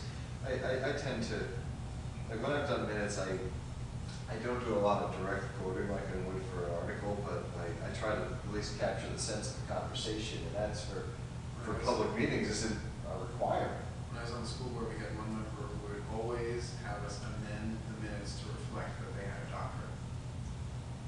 Oh, I know what you mean.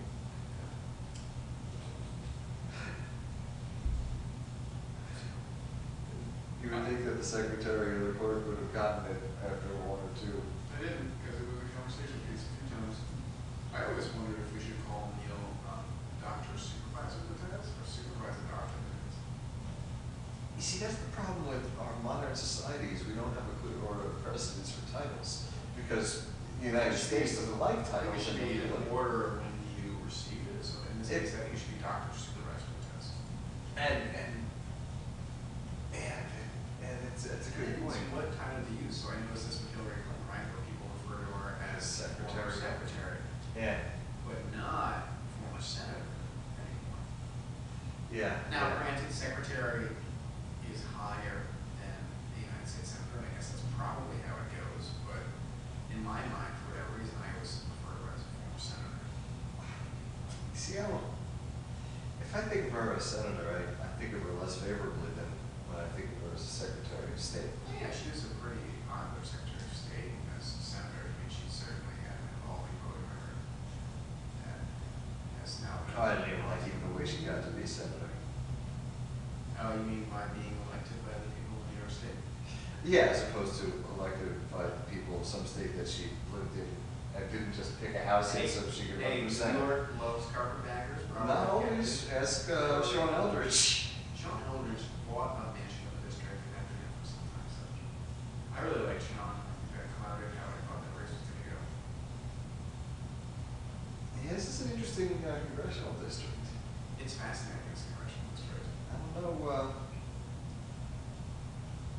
Yeah, I don't know who it's going to be. Of course. John Faso, friend of your Facebook. Yeah. And I was surprised by that.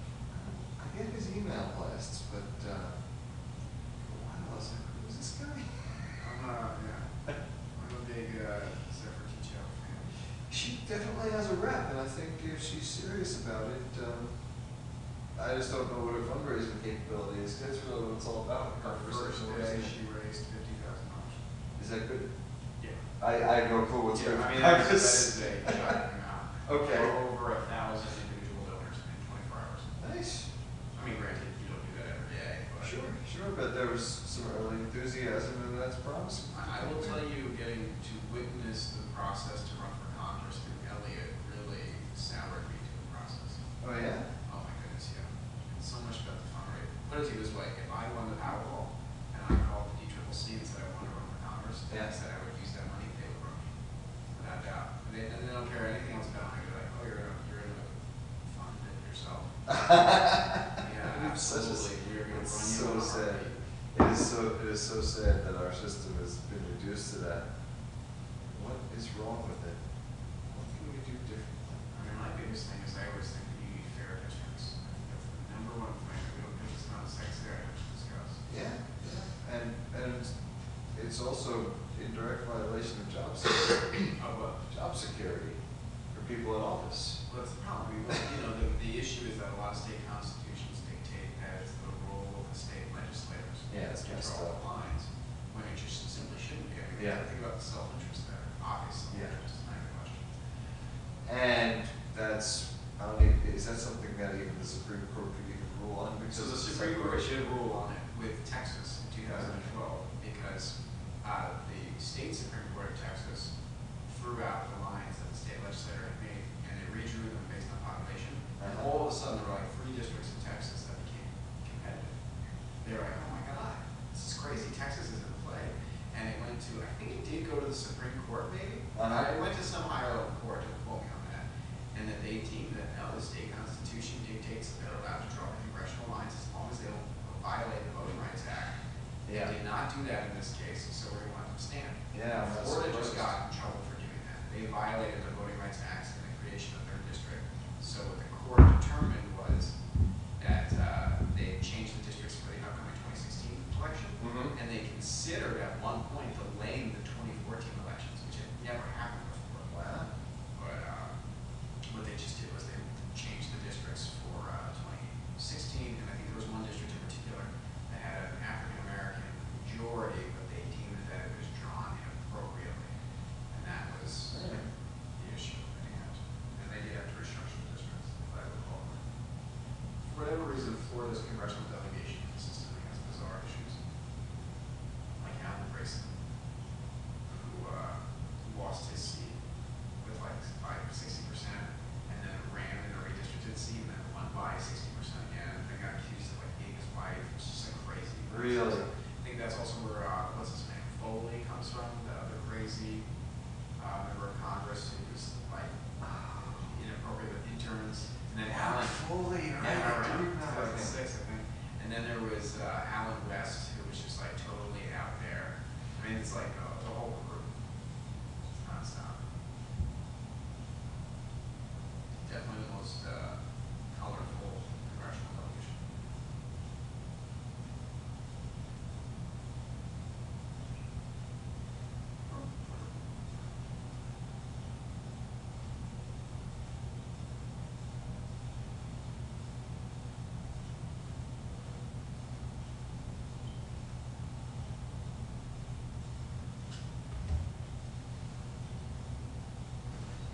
This is what I left in the community center. Is that what it was? Yeah, yeah. Sure enough, it was hanging on the hook. It appears that you got it there. Yes, I did succeed. Oh my God, Almond Bundy tells remaining Oregon occupiers to go home. That's probably a good idea. You think?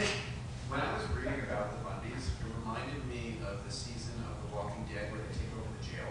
But if you just remove all the zombies and just have paranoid people running around, that exactly is what happened. It was no different. Take all zombies away. Yeah. Just imagine the paranoia that those people had in the jail, and that's exactly what the Oregon occupation was. Yeah, that was. I wonder why they let it last so long.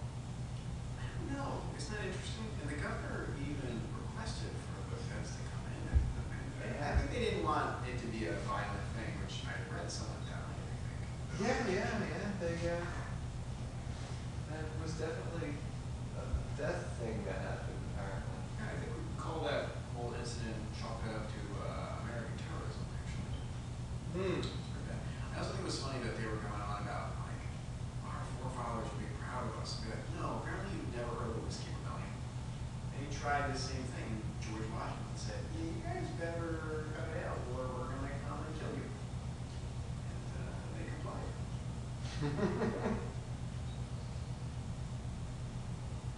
Shay's Rebellion.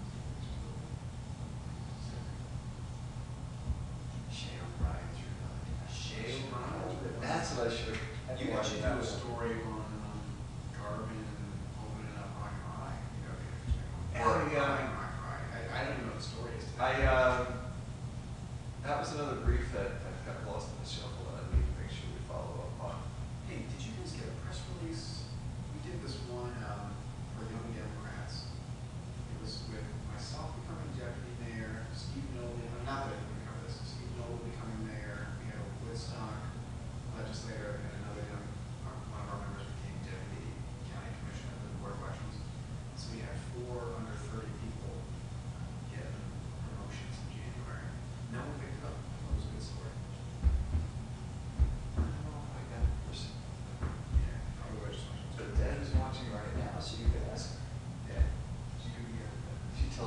tells me they're pretty loud.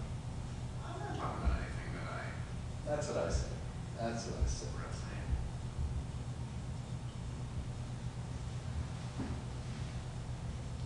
I consider this moment to be my own personal public access show. Let me talk about my ideas for new vaults.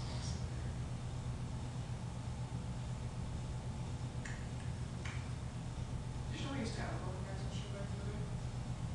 You did? That was in high school, yeah. Oh, I guess that was before you were on the radar. Yes, that's true. My youthful days.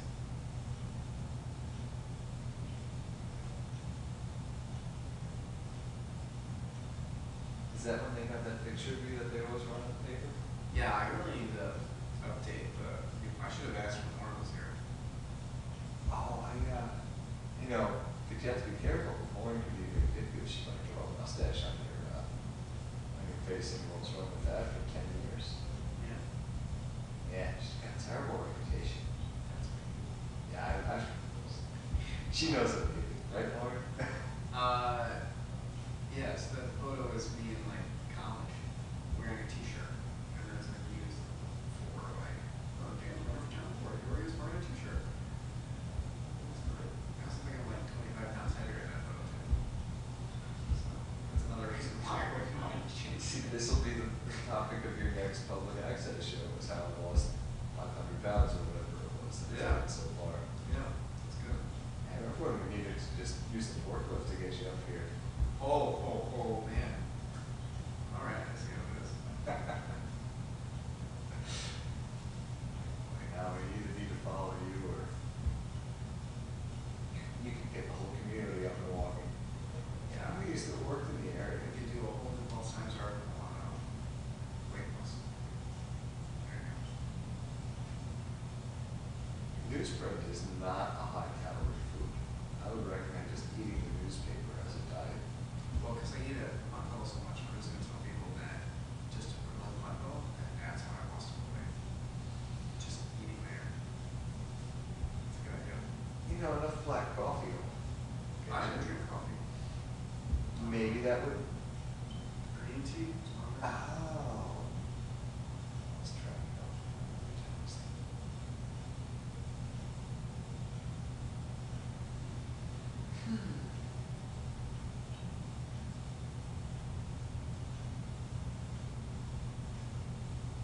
You watch the Super Bowl? I'm on TV. You struck me as that. I watch the Super Bowl. I used to really be into football, but I don't have time anymore. I did watch the games this weekend. I have to find somewhere to watch the Super Bowl. My mother, It's on TV. my mother recently, in the past year or so, taught herself how to care about football. Really? Yeah, she just decided that that she, years after my father died, she finally started taking interest in this sport. Okay. Pretty funny. So now I'm gonna have to watch football because I can just ask her how There you go. I like that. all the New Jersey teams that pretend they're from New York are doing. Yeah. Frankly, Buffalo's too far away from me. Buffalo's practically Canada, so. You know, Elliott goes to those games all the time. Really? Yeah, apparently Erie County has their own booth, right? Because the county operates a stadium, so because he's friends with the Erie County executive is giving like X tickets. Oh. You just get out. And we got this, I see his kids in Buffalo too, so it's out there. I was gonna say, it seems like a hike. He must love to drive because he had a reason though. But he'll do like weekend trips. The most bizarre thing to be like, yeah, I'm in Buffalo this weekend. Oh my God, it's way too long just to weekend.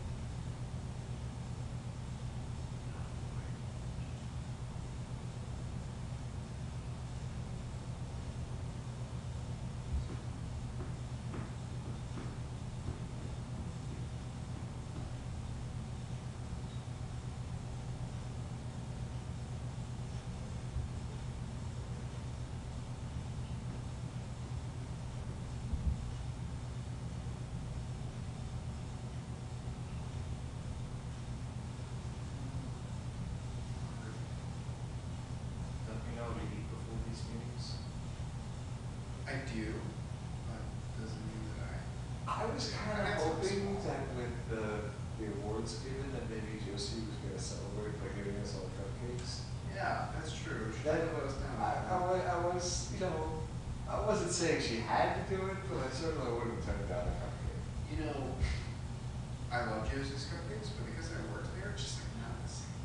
You know what I mean? Like, The different experience. I imagine that's what happens when you go anywhere. Oh, sure, I get that. Yeah. They're great. I absolutely have no criticism of them. Yeah. But it's just that, like, if you're around it all day. Yeah, it's not special. Like, when I first worked there, it was special. And then you would get, like, because, like, after, like, a day or two, she'd get rid of them and you could take them. And, like, I immediately started doing that. But then after a while, you're like, no, you can't eat that many. Like, you know, you can't eat, like, 12 cupcakes a day. Now I'm wondering how this layers into your other recent successes. Oh, yeah, the stop eating the cupcakes. You don't work with Joseph. I didn't really get to today. There was this awesome looking tiramisu cake at work. And everyone was eating it. It was someone's birthday, and I did not take any. I regret that right now. But I don't think I've had like a dessert thing in like a month. I'm trying. I'm guessing you just have to avoid your mother at meal times, because I bet you she knows how to cook good dessert. I don't know what you're trying to say there, Terrence, but I'm just kidding. I've seen it in her eyes. I don't think that was really ever a prevalent thing that we did for dinner. Yeah? Like some families do that. Now that I think about it, no, we never did that. There was never like and we made dessert for dinner. Like every now and then there would be like a baking thing, right? Like Yeah. but it was never like a consistent meal thing. Some families do that. Oh, yes, absolutely. Now, and I've been better at this. When I would go out to eat, I would do that a lot. If you go out with someone else, that's the biggest thing I think is I don't go out and eat here as much. That makes a big difference, and on the bottom line, both ways. The last like 2 or 3 weeks, I have not eaten out. Today I did buy lunch just because I have to go to the grocery store and buy more stuff. And I've saved so much money. Because it's Uptown Dixon is a great place to eat, but it's expensive. Yeah, it's just that it's and it's just a question of with a schedule like yours, finding the time to prepare lunches and such. Well, Because I usually you're out a lot of nights at these meetings. It's like granola bar, yogurt kind of stuff. Oatmeal. It's nothing extravagant, but it's consistent. It's in your desk. Do it quickly. Try not to shed it on the keys. So you know what I really like is black bean vegetable burgers or Chipotle vegetable burgers. Yeah. Awesome. Yeah, really great. They don't really taste like a burger, which isn't really the point. They're just burger shaped. But that's what I had. Burger shake. Burger shake. Burger shake. Burger shake. Burger shake. You get a lot of self-new faults for the burger shake.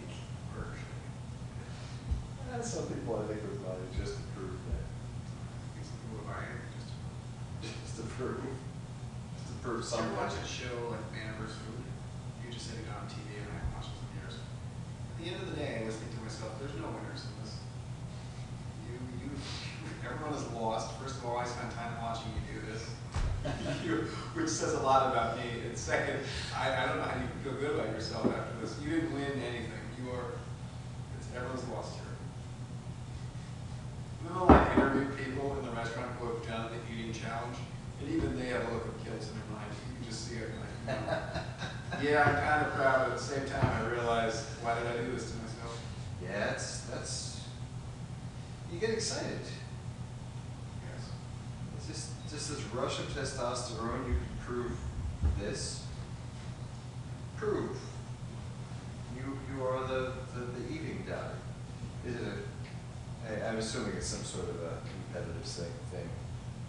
It's not competitive. It's like we'll go to places where they'll be like, oh, they have a 10-pound burger. I'm gonna eat the whole burger. 9:40, Don motioned, Tom seconded. I'm motioning, we adjourn. I'll second. You are a true favor. All in favor of adjournment? Adjournment? Oh, aye. Aye.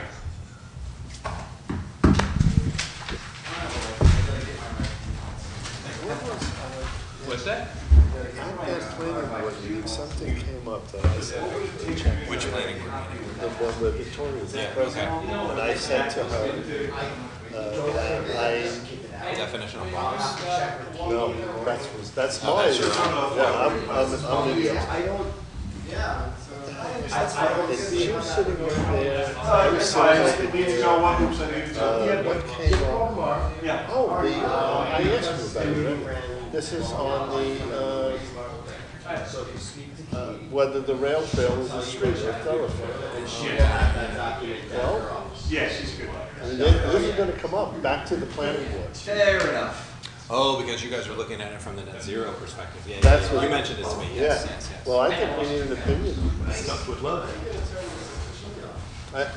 I think that this goes beyond planning.